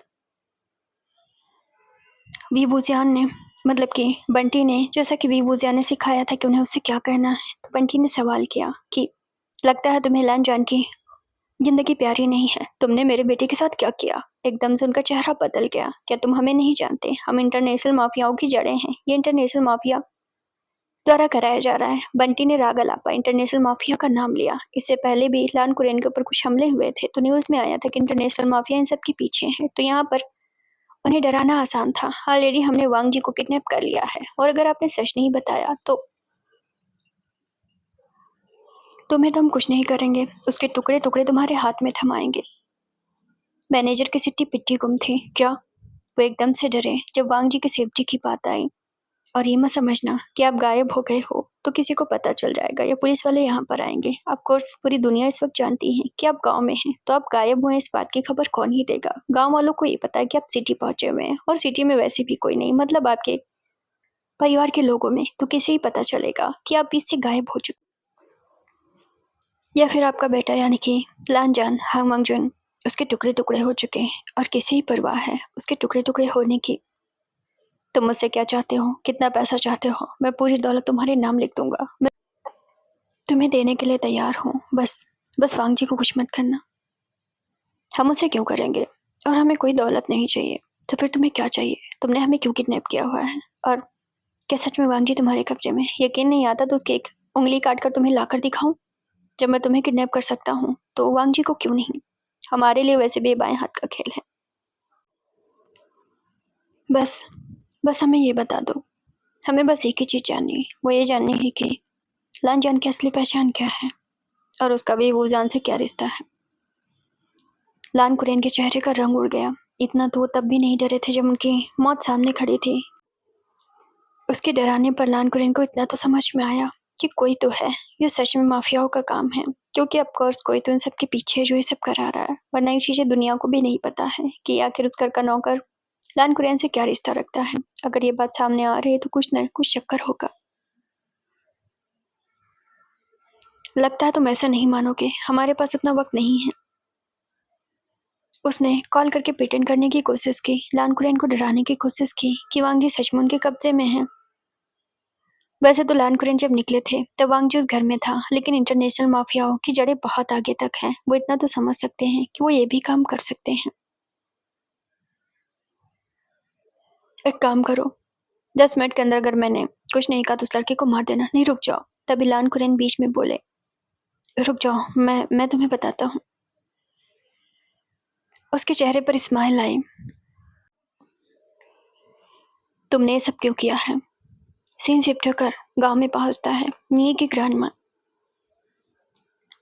नी को बात करते हुए सुन लेती हैं, जो वैनकिंग को अपडेट दे रहा था। कि मैंने बुद्धिस्ट का हाथ पर बांध के खेत के गेहूं के खलिहान में डाल दिया है, रात भर पड़े रहेंगे, उन्हें रात भर तो कोई बचाने वाला पहुंचने वाला नहीं है। तो ग्रांडमा ने गुस्से में नी को पकड़ लिया और हम ऑलरेडी जानते हैं कि नी की ग्रांडमा देख नहीं पाती हैं, जिसकी वजह से उन्हें बहुत दिक्कत होती है। बट झाड़ू लेकर उसके सामने खड़ी थी। ग्रांडमा रुक जाइए, मेरी बात सुन लीजिए, तुमने ऐसा काम क्यों किया? अभी मैं तुम्हारे चाचा को बताती हूँ। ग्रांडमा रुक जाइए, उन्हें मत बताइए वरना बहुत बहुत बुरा हो जाएगा। बहुत बुरा क्या हो जाएगा? तुमने आखिर ये क्यों किया? उन्हें मालकिन के घर जाने से क्यों रोका? ग्रांडमा मेरी बात तो सुनिए। मालकिन का मतलब मैडम यू था। मैडम यू अब सब जानते हैं कि उनकी ग्रैनी का, निबी भूजान की ग्रैनी का पूरे गांव पे किस तरह बोलबाला है। तो यहाँ पर उसकी ग्रांडमा बहुत ज्यादा गुस्सा हुई। रुकिए, मैं बताता हूँ। ये बोलकर निये अपनी ग्रांडमा के पैरों में लिपट गया कि एक बार उसे निये की बात सुननी चाहिए। एंड देन निये ने बताया कि जो इस गांव की मालकिन है यानी वीवूजान की ग्रैनी, और जो वीवूजान है वो इन सब में अटका हुआ है। वो सारी चीजें बताता है कि ऐसी ऐसी चीजें हैं, और अगर वांग जी की शादी हुई तो उसे लगता है कि बहुत बुरा हो जाएगा ना जाने को, लेकिन उसे सच्चाई जाननी है और उसकी शादी रोकना इस वक्त सबसे बड़ा और सबसे इम्पोर्टेंट काम है। ग्रांडमा एकदम खामोश हो गई। काफी बूढ़ी थी, काफी चुपचाप थी। अब तो आप गुस्सा नहीं है ना? आप मुझे करने देंगे ना? आप चाचा जी से कहेंगे तो नहीं ना? मुझे मेरी दोस्त की मदद करनी है, वो बहुत परेशान है। अगर तुम्हें उसकी मदद ही करनी है तो क्या? तो तुम उससे बोलो कि किसी भी तरीके से उस लड़की की शादी वांग जी से ना होने दे, बल्कि वीवूजान कर ले, वरना वीवूजान की जिंदगी उस घर में बिल्कुल भी नहीं है। अगर उसे जिंदा रहना है तो उसे लान जान का और लान फैमिली का मेंबर बनना होगा। लान फैमिली? ग्रांडमा आप ये क्या कह रही हैं? क्या आप जानती हैं? क्या पहले से जानती हैं? मुझे बताइए कि बचपन में क्या हुआ था, यानी वीवूजान के बचपन में क्या हुआ था। उसे कुछ कुछ चीजें याद हैं। उस घर में एक मौत हुई थी, ये सारी चीजें क्या आप बताएंगे? प्लीज, अगर आप मदद कर सकती तो उसकी मदद कर दीजिए। अगर ऐसी बात है तो तो तो बताइए बताइए ग्रांडमा। मुझे डर है कि तुम लोग अगर ये बात जानोगे तो तुम लोग कैसा रिस्पॉन्स करोगे। रिस्पॉन्स मतलब कि तुम्हारा नेचर कैसा होगा। सालों साल से बात तभी हुई है, और वैसे भी इस बात को गांव के कुछ ही बुजुर्ग जानते हैं, सिर्फ वही बुजुर्ग जो हवेली में पहले नौकर की तरह काम किया करते थे। इसके बाद से उस रात हवेली में क्या हुआ, सारी चीजों को दबा दिया गया। दोबारा भी किसी नौकर के मुंह से ये बातें सामने नहीं आई कि बचपन में क्या हुआ था। धीरे धीरे ये चीजें वहीं दब गई, और अब तो सबकी नजरों से धुंधली भी हो चुकी थी। तो यहाँ पर हमें पता चला कि निये की जो ग्रांडमा है वो ऑलरेडी हवेली में काम कर चुकी हैं जब वो छोटी थी, यानी जब उनकी कम उम्र थी। इसके बाद से तब से वो काम करते करते अपनी यंग एज, मिडिल एज तक वहां पर वो काम करती रही, सो दैट उन्हें उस हवेली की शुरू से लेकर अब तक की सारी बातें मालूम है। और ऐसे बस कुछ ही मेंबर होंगे गांव के जो बहुत बूढ़े बूढ़े हैं। ऑलमोस्ट आधे तो दिमाग से धुंधले हो चुके हैं, मतलब कि आपको उस बुढ़ापे पर यादें मिटने लगती हैं, सो दैट आधे से ज्यादा की तो यादें मिटने लगी हैं। ग्रांडमा बता दीजिए इससे पहले कि बहुत देर हो जाए, इससे पहले कि वीवूजान सब कुछ खो दे, बता दीजिए। तो फिर मुझे वीवूजान के पास लेकर चलो। सिंसिप्टकर वहां पहुंचता है जहां निये ने वीवूजान को बताया कि वो ग्रांडमा को लाना चाहता है। दैट यहाँ पर वीवूजान जो है वहां बोल देता है। सिंसिप्टकर रात के 12 बजे के आसपास पहुंचता है। शादी का टाइम 2 घंटे डिले हो चुका था क्योंकि बुद्धिस्ट मिल ही नहीं रहे थे। निये के दोस्तों ने हाथ पैर मुंह बांध के उन्हें खलिहान में डाल रखा था। ऊपर से उन्हें पता नहीं कौन सी दवाई खिला दी थी, सो दैट उनकी तबीयत भी बहुत ज्यादा खराब थी। अब गांव का माहौल था, एक ही दो बुद्धिस्ट बमुश्किल मिलते थे, और शहर से बुद्धिस्ट मंगवाने के लिए 4+4 8 घंटे का वेट करना पड़ता। तो अभी गांव वाले बुद्धिस्ट के पीछे ही पड़े हुए थे। मैडम यू तो पूरा बौखला चुकी थी कि अब क्या पूरी रात वेट करना पड़ेगा इनकी शादी के लिए। लगता है आप खुश नहीं हैं, लीजा ने लांजान को देखते हुए कहा। लीजा की उम्र 17 साल और कुछ ही दिनों में 18 की हो जाएगी, एंड एक ही 2 महीने में वीवूजान भी 18 का हो जाएगा। तो यहाँ पर हम जानते हैं कि कुछ ही फर्क है। लांजान 1-2 साल वीवूजान से बड़ा, तो उसकी उम्र भी बहुत ज्यादा यहाँ पर नहीं है। उसने लीजा की तरफ देखा। ये शादी मैं क्यों कर रहा हूँ, किस लिए कर रहा हूँ, वो तुम्हें अच्छे तरीके से पता है। इसमें खुशी जैसा कुछ नहीं है, ये होना ही था। लांजा ने लीजा को देखते हुए कहा। वो डेविल से लड़की एक डेविल से स्माइल देती है, तो यहाँ पर उसे कोई फर्क नहीं पड़ रहा कि वो शादी प्यार में हो रही है या बचपन से लगी उसलिए हो रही है। दैट्स मीन कि उसका भी कोई अपना हित है इन सब चीजों में। सीन शिफ्ट कर वीबूजान पे पहुंचता है। वीबूजान ने पीछे का दरवाजा खोला। वीबूजान के साथ में अभी भी वेनकिंग और मैं है। वीबूजान उन्हें वहां से लेकर अपने कमरे में चुपचाप ले जाता है। यहाँ पर बहुत डर था कि अगर कोई भी आ जाएगा तो चीजें कैसी करेगा, बट एक बार सच जान लेने के बाद कोई आ भी जाएगा तो फिर इसमें कोई बड़ी बात नहीं थी। तुम मुझसे वादा करो कि जो मैं तुमसे कहूंगी तुम कभी किसी से नहीं कहोगे, और ये बात कभी सामने नहीं आने दोगे कि मैंने बात तुमसे कही है। आज से सालों पहले मैंने इस फैमिली, तुम्हारी माँ, तुम्हारी ग्रैनी के सामने कसम खाई थी। न सिर्फ मैंने बल्कि जितने भी मेड और नौकर थे उन्होंने कसम खाई थी कि हम कभी ये बात रिवील नहीं करेंगे, लेकिन तुम्हारे लिए मैं ये कर रही हूँ। वीबूजान ने उनकी तरफ देखा। ठीक है, मैं वादा करता हूँ चाहे जो कुछ भी हो जाए मैं कभी भी आपका नाम सामने आने नहीं दूंगा। बहुत साल पहले की बात है। मैं इस घर में तो बचपन से काम करती थी। असल में मैं और मेरी माँ के साथ यहाँ पर आती रहती थी। तब से मैं इस घराने को देखती आ रही हूँ। क्या होता था क्या नहीं होता था सब मेरी आंखों के सामने हुआ है। जब मैं शादी करके मिडिल एज में पहुंची तब मैडम यू यंग एज में थी। पढ़ने के लिए वो सिटी जा रही थी। उनकी शादी लग रही थी। वैसे वो शादी करना नहीं चाहती थी। शायद सिटी के कॉलेज में उन्हें किसी से प्यार था। मैं ये सब बातें इसलिए जानती हूँ क्योंकि हमारे सामने सारी बातें होती रहती थी। मैंने बहुत करीब से मैडम यू की मामा निगरानी के साथ अपना वक्त गुजारा है। मैं उनकी पर्सनल नौकर थी, जैसा कि वी बूजियान का लान जाने, इस तरीके से कुछ। वी बूजियान उनकी बातें सुन रहा था। उनकी शादी लग चुकी थी लान फैमिली के एक मेंबर से।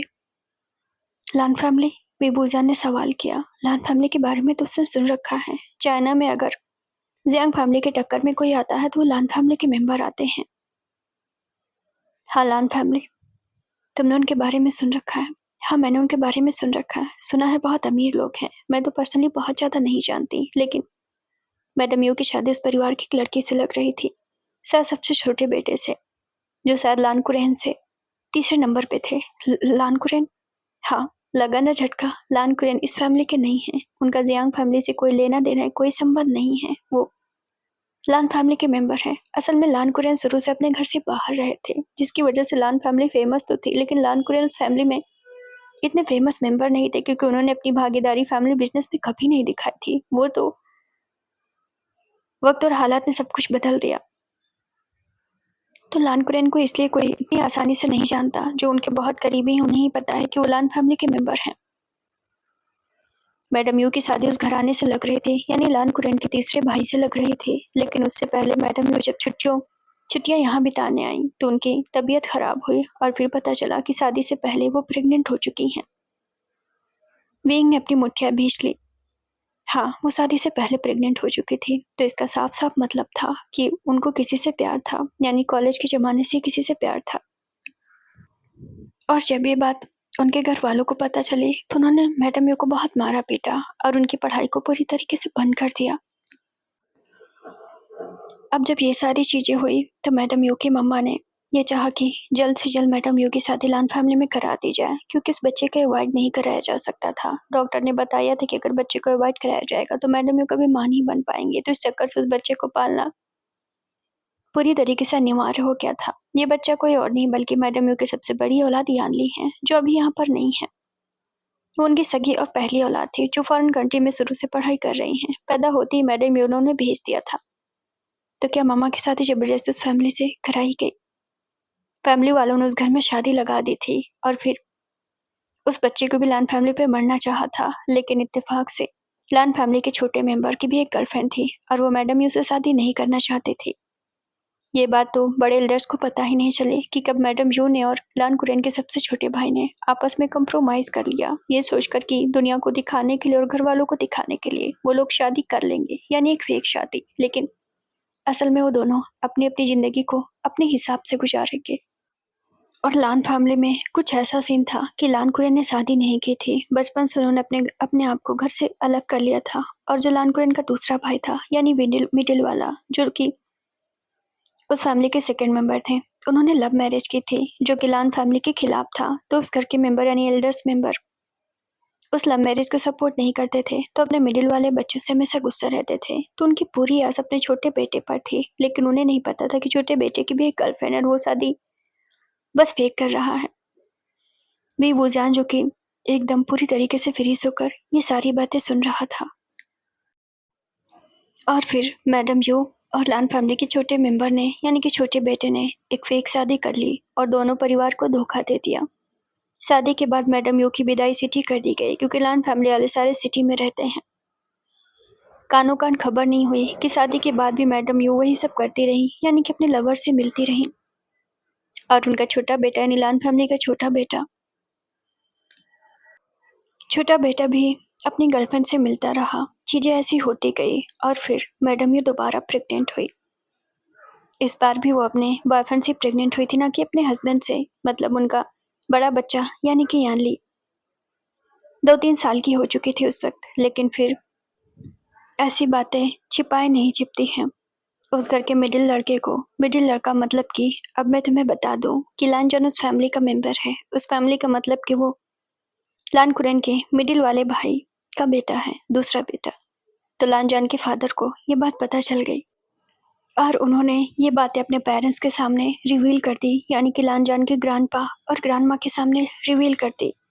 इतनी बड़ी बात जानने के बाद लानजान की ग्रैंडमा नहीं रही थी, यानी कि लान कुरैन की मम्मा नहीं रही थी। उन्हें गहरा सदमा लगा क्योंकि वो लोग बहुत पारिवारिक लोग थे और ऐसी चीजें सालों साल से चलती आ रही थी। उन्हें इस बात पर यकीन नहीं हुआ। उन्हें सदमा लगा और 24 घंटे के अंदर अटैक की वजह से उनकी मौत हो गई। उस घर में अचानक से मातम छा गया। जब लान कुरैन को ये बात पता चली तो वो अब्रोड से भी वापस आ गए। ये तो अच्छी बात थी कि मीडिया में बात अभी उछली नहीं थी। चीजें बहुत वेयर्ड हो गई थी उस वक्त। यहाँ भी सारे लोग परेशान थे। खैर यहाँ कॉल तो आ गई थी, लेकिन पूरी चीजें अभी भी लानजान के फादर ने इस फैमिली में नहीं बताई थी।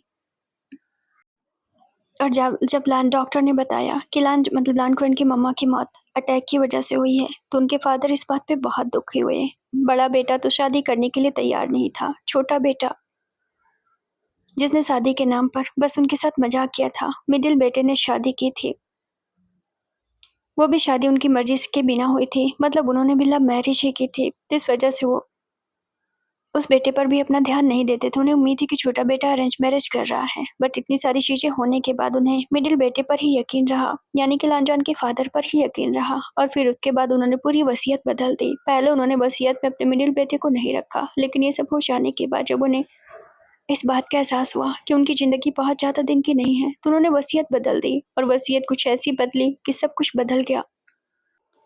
उन्होंने वसीयत को सिर्फ अपने पोतों के नाम रखा। पोतों के नाम मतलब जेबुजुन जो लानजान के बड़े भाई हैं और लानजान, इन दोनों के ही नाम उन्होंने वसीयत कर दी। जब ये बात उनके छोटे बेटे को पता चली तो उन्होंने घर से बगावत कर ली और सब कुछ ऑफकोर्स उनके पास कुछ बचा नहीं था। उन्होंने माफियाओं से हाथ मिला लिया और फिर जेबुजुन को किडनैप करवा लिया। इस चक्कर में को अपने फादर की इमोशनल ब्लैकमेल कर सकते हैं। लेकिन इस झटके के बाद कि जब उनका छोटा बेटा इस तरीके की चीजें कर रहा है, उन्हें भी एक बड़ा झटका लगा और बीमारी की वजह से वो 1 महीने के अंदर इस दुनिया में नहीं रहे। तो लान फैमिली के ऊपर अचानक से इतना बड़ा दुखों का पहाड़ टूटा क्योंकि बच्चों ने जिस तरह फेक चीजें की, पेरेंट्स वो चीज बर्दाश्त नहीं कर पाए।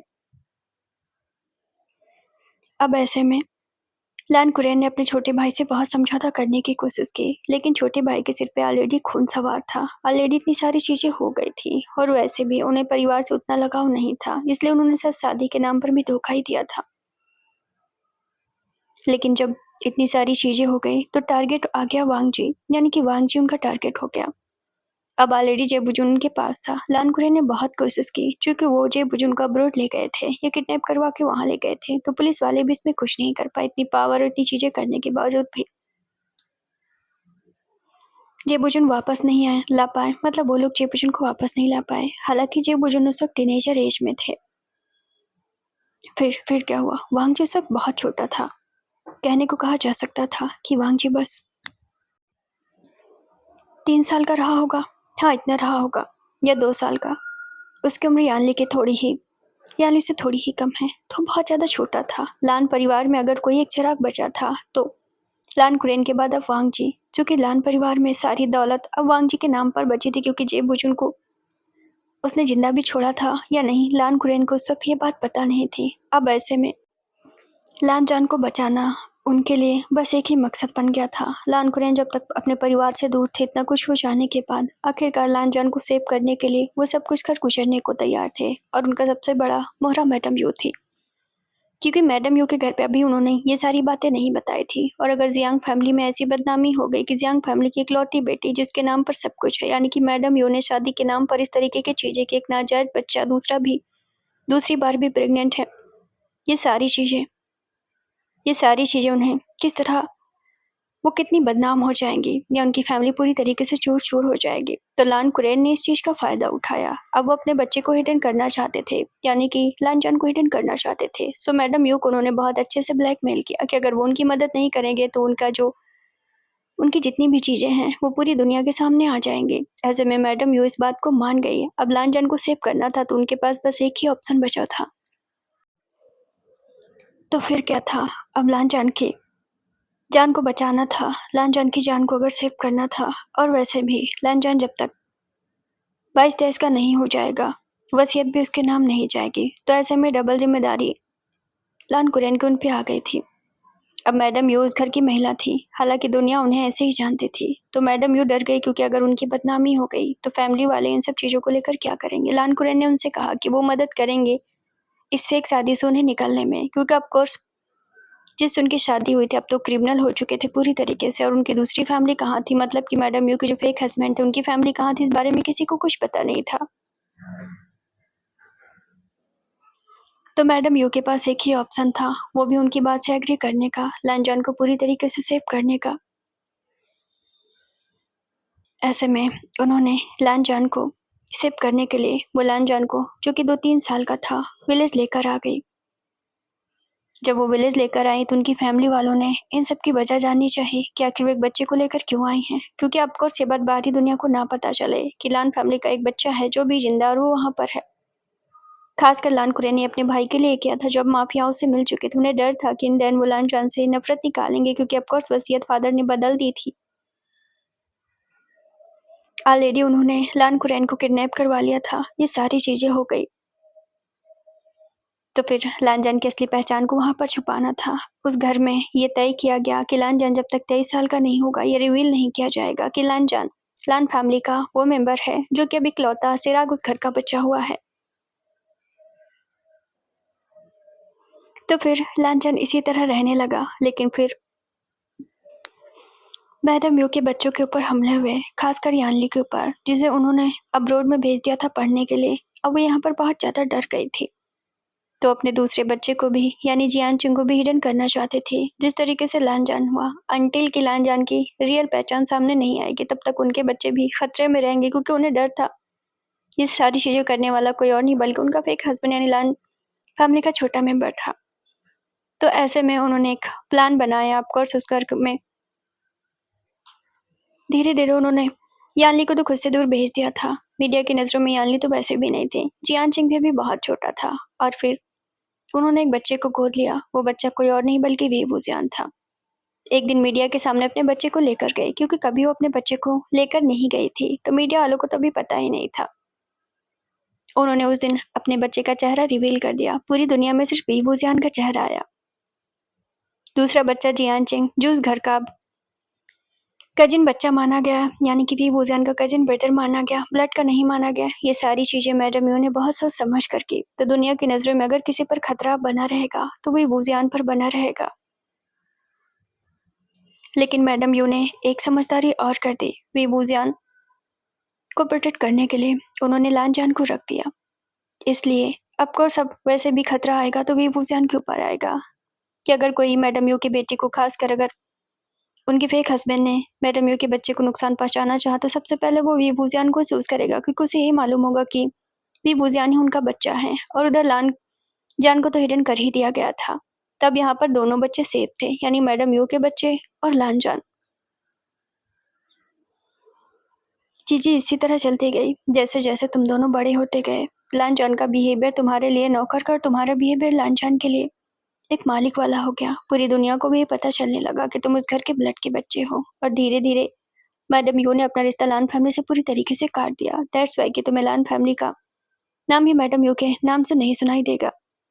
कुछ साल बाद मैडम यू ने अपने लवर से शादी कर ली। वो कोई और नहीं बल्कि तुम्हारे करंट फादर हैं, यानी इस वक्त जो उसके फादर हैं। उन्हें सारी बात पता थी, लेकिन मैडम यू से वो रियल में प्यार करते थे, जिसकी वजह से उन्होंने मैडम यू के हर फैसले में उनका साथ दिया।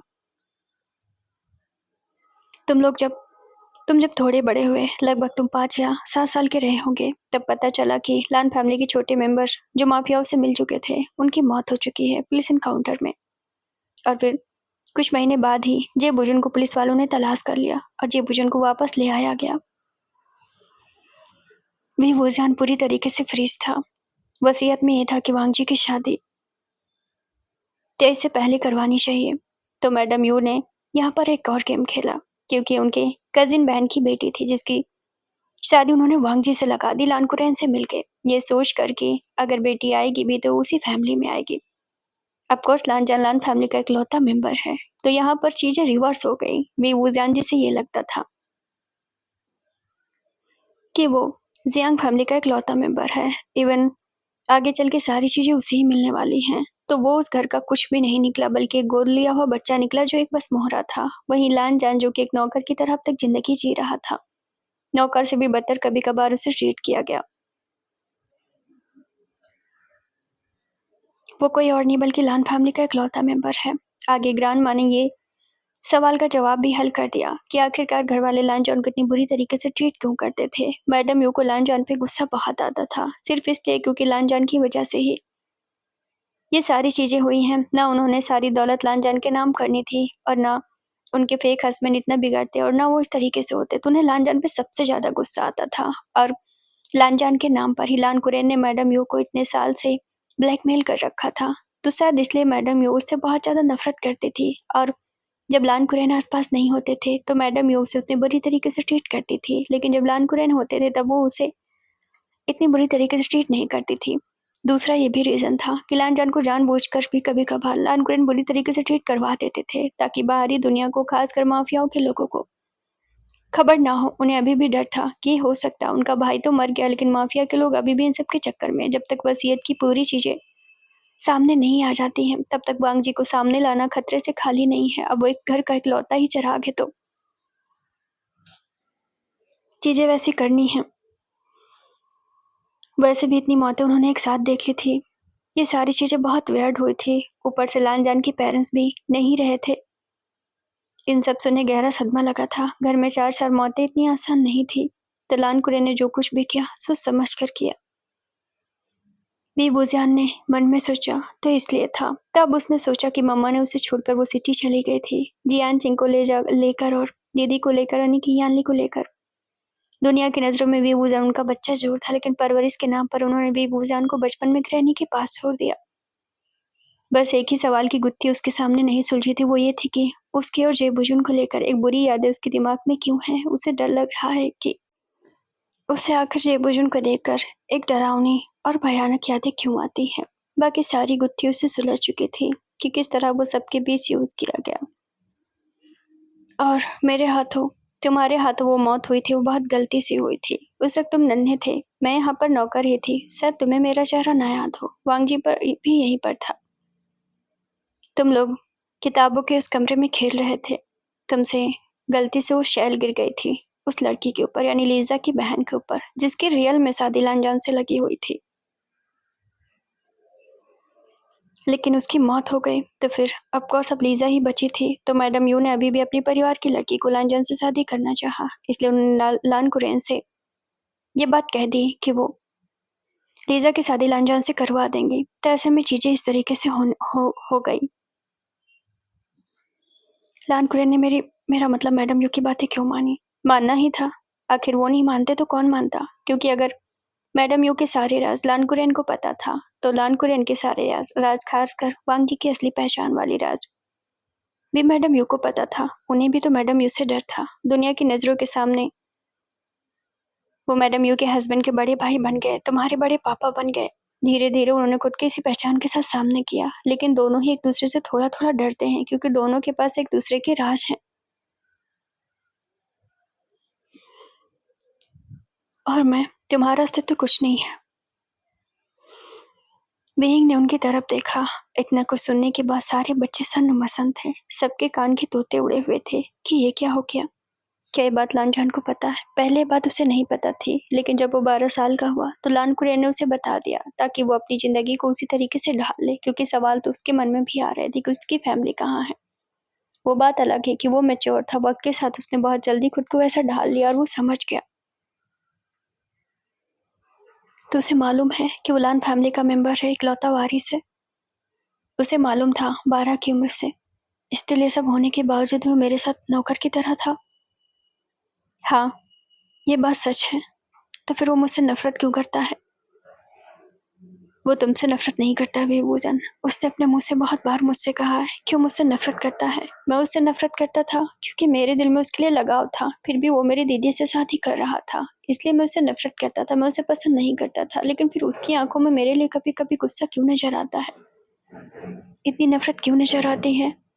उसने मुझसे भी कहा है कि मुझे मारना चाहता है, मुझे वो ज़िंदा नहीं देखना चाहता। बाबा, इस बारे में मैं कुछ नहीं बता सकती। ये सारी बातें वही जाने। जितनी चीज़ें मैं जानती थी, मैंने सारी चीज़ें बता दी हैं। क्या आपको मालूम है कि बचपन में मेरे साथ कुछ ऐसा हुआ था जिसकी कड़ियाँ लानजान के बड़े भाई से जुड़ी हों? बाबा, इस बारे में भी हमें नहीं मालूम। जैसे-जैसे आप थोड़े-थोड़े बड़े होते गए, इस घर से नौकरों को निकाला जाने लगा ताकि इस घर के राज बाहर ना जाए, और सारे नौकरों को किसी न किसी नाम पर ब्लैकमेल किया गया ताकि कोई भी बात रिवील ना कर पाए। तो वैसे भी ज़्यादा लोग बचे नहीं हैं। और अगर आपको ज़िंदा रहना है, तो आपको उनसे शादी करनी होगी। अगर आप एक बार लान फैमिली के मेंबर की तरह रिवील होंगे, तो मुझे नहीं लगता कि आपको कोई भी मार सकता है। मैं समझ सकती हूँ कि जियान जी का गुस्सा क्यों है आपके लिए। ये भी हो सकता है कि जियांग फैमिली के मेंबर के तौर पे बचपन से लेकर आज तक वो इज़्ज़त, वो दुनिया की नज़रों में रुतबा, वो सारी चीज़ें आपको मिली हैं, ना कि जियान चिंग को। इसलिए जियान चिंग आपसे नफ़रत करता है और किसी न किसी तरीके से आपको वो हटाना ही चाहता होगा, ज़ाहिर-सी बात है, क्योंकि वो तो चाहेगा ही ना कि अपनी फैमिली में वो वैसे रहे जैसे कि आप रहते हैं। हाँ, तो सबने बेवजह के साथ गेम खेला, तो अब गेम खेलने की बारी उसकी थी। उसने मुस्कुराते हुए ग्रैंडमा की तरफ देखा। इस पहेली का एक पहलू तो सुलझ चुका था कि आखिर बेबूजियान असल में मैडम यू के साथ क्या रिश्ते में था। लेकिन फिर लानजान की तरफ की पहेली अभी भी अनसुलझी थी, खासकर जेबुजुन से। लानजान की दुश्मनी और जेबुजुन जिस तरह बेबूजियान को देखते हैं, और बचपन का वो ट्रामा, तो बेबूजियान भी ये बात समझना चाहता था, जो कि ग्रांडमा को नहीं पता था। तो यहाँ श्योर था कि बेबूजियान को अब अपना पासा खेलना होगा और लान फैमिली में घुसना होगा, क्योंकि उसे जानना है कि उसके साथ बचपन में कौन सा ड्रामा हुआ था, जब लानजान को इतने सालों तक पता रहा। लानजान ने बेबूजियान को ये बातें नहीं बताई, तो बेबूजियान उसकी केयर क्यों करेगा और बेबूजियान उसे क्यों ही कुछ कहेगा। तब यहाँ पर ये सारी चीज़ें बिल्कुल वैसी ही बेबूजियान ने चलने दी जैसा कि चल रहा था। निये अपनी ग्रैंडमा को वापस ले गया। बेबूजान ने वादा किया कि वो कभी रिवील नहीं करेगा कि बेबूजान को ये सारी बातें पता है। अब चारों लोग बैठे हुए थे। रात के 2 बज रहे थे। बुड्ढे सभी नहीं मिले थे। लानजान भी बैठा हुआ था, ये सोच कर कि आखिर क्या हुआ है। बेबूजान जानता है फिर घर वाले शादी के लिए जल्दी में क्यों आ गए, इसलिए क्योंकि लीजा आई हुई थी, तो शायद उसके अंकल ने सोचा होगा। वैसे भी वांगजी की उम्र आस-पास हो ही जाएगी, तो इसलिए उन्होंने शादी करना चाहा। अभी भी रिवील नहीं करना चाहते होंगे, बट शादी कर देना चाहते ताकि वसीयत वांगजी के नाम कर सके, क्योंकि वांगजी ऑलरेडी 18 प्लस हो चुका है। अब तुम क्या करने वाले हो? मेमे ने सवाल पूछा। विंग ने शीशे में खुद के चेहरे को देखा। एक प्यारी सी स्माइल लेकर मेमे की तरफ मुड़ा। अब दूसरा पहलू लानजान सुलझाएगा। लानजान तुमसे क्यों बताएगा पूरी बात? अगर वो जान जाएगा कि तुम्हें सब पता है, तो उसे प्रिटेंड करने की ज़रूरत है क्या है कि मुझे सब पता है? मैं इमोशनली भी तो उसे ब्लैकमेल कर सकता हूँ। अगर उसने मेरे इमोशन से इतने साल खेला, तो क्या मैं उसके इमोशन से खेल नहीं सकता? लानकुरैन को शादी ही तो चाहिए, चाहे लीजा से हो या मुझसे हो, बात एक ही है। उसने मेरे इमोशन से खेला, तो मैं उसके इमोशन से खेलूंगा, और मैं जानूंगा कि आखिर उसके भाई से मेरी क्या प्रॉब्लम है। जब मैं इस घर का कोई होता नहीं, तो मैं किसी की क्यों परवाह करूंगा? अगर सबने मुझे यूज किया, तो मैं किसी को यूज क्यों नहीं कर सकता? और इसमें गलत क्या है? ऑफ कोर्स मैं तुम्हारे साथ हूँ। गलत वाली बात पे तो मैं इतनी तेज बोली बेचारी वेन किंग उसका मुंह देखती रह गई थी। वेन किंग उसे समझाने वाली थी कि कुछ भी गलत हो सकता है, क्या पता इमोशनली तुम दोनों अटैच हो जाओ और फिर ये चीज़ें और ज़्यादा क्रिंज हो जाए जब वांग जी को ये पता चले कि तुम्हें सब पता था, तुमने उसे यूज़ किया। मना करने की कोशिश भी मत करना। वांग जी ने भी वीवूज़ान को यूज़ किया है। वो चाहता तो वीवूज़ान को बता देता, लेकिन उसने वीवूज़ान को कभी नहीं बताया, सो दैट यहाँ अगर वीवूज़ान ऐसा करे तो कुछ गलत नहीं होगा। सीन शिफ्ट होकर आधे घंटे बाद पहुंचा। तुमने मुझे बुलाया। लांजन वीवूज़ान के कमरे में आया। वीवूज़ान पहले से बेहतर दिख रहा था। इतनी सारी गुत्थी जो सुलझ चुकी थी, उसके कंधे से एक बड़ा बोझ उतर चुका था, लेकिन जो दर्द था कि उसे सब लोगों ने यूज़ किया, वो शायद वो बयान नहीं कर पा रहा था। लांजन, मैंने तुम्हें बुलाया था। विंग ने दरवाजा बंद किया और उसकी तरफ मुड़ा।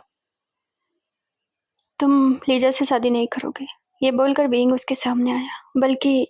बल्कि मुझसे शादी करोगे। और हाँ, इनकार करने का तो सवाल ही पैदा नहीं होता। तुम पागल हो गए हो, लांजन ने उसके चेहरे को देखते हुए कहा। आइसेट सवाल करने का तो कोई हक ही नहीं है तुम्हें। अब तुम पूछो क्यों क्यों?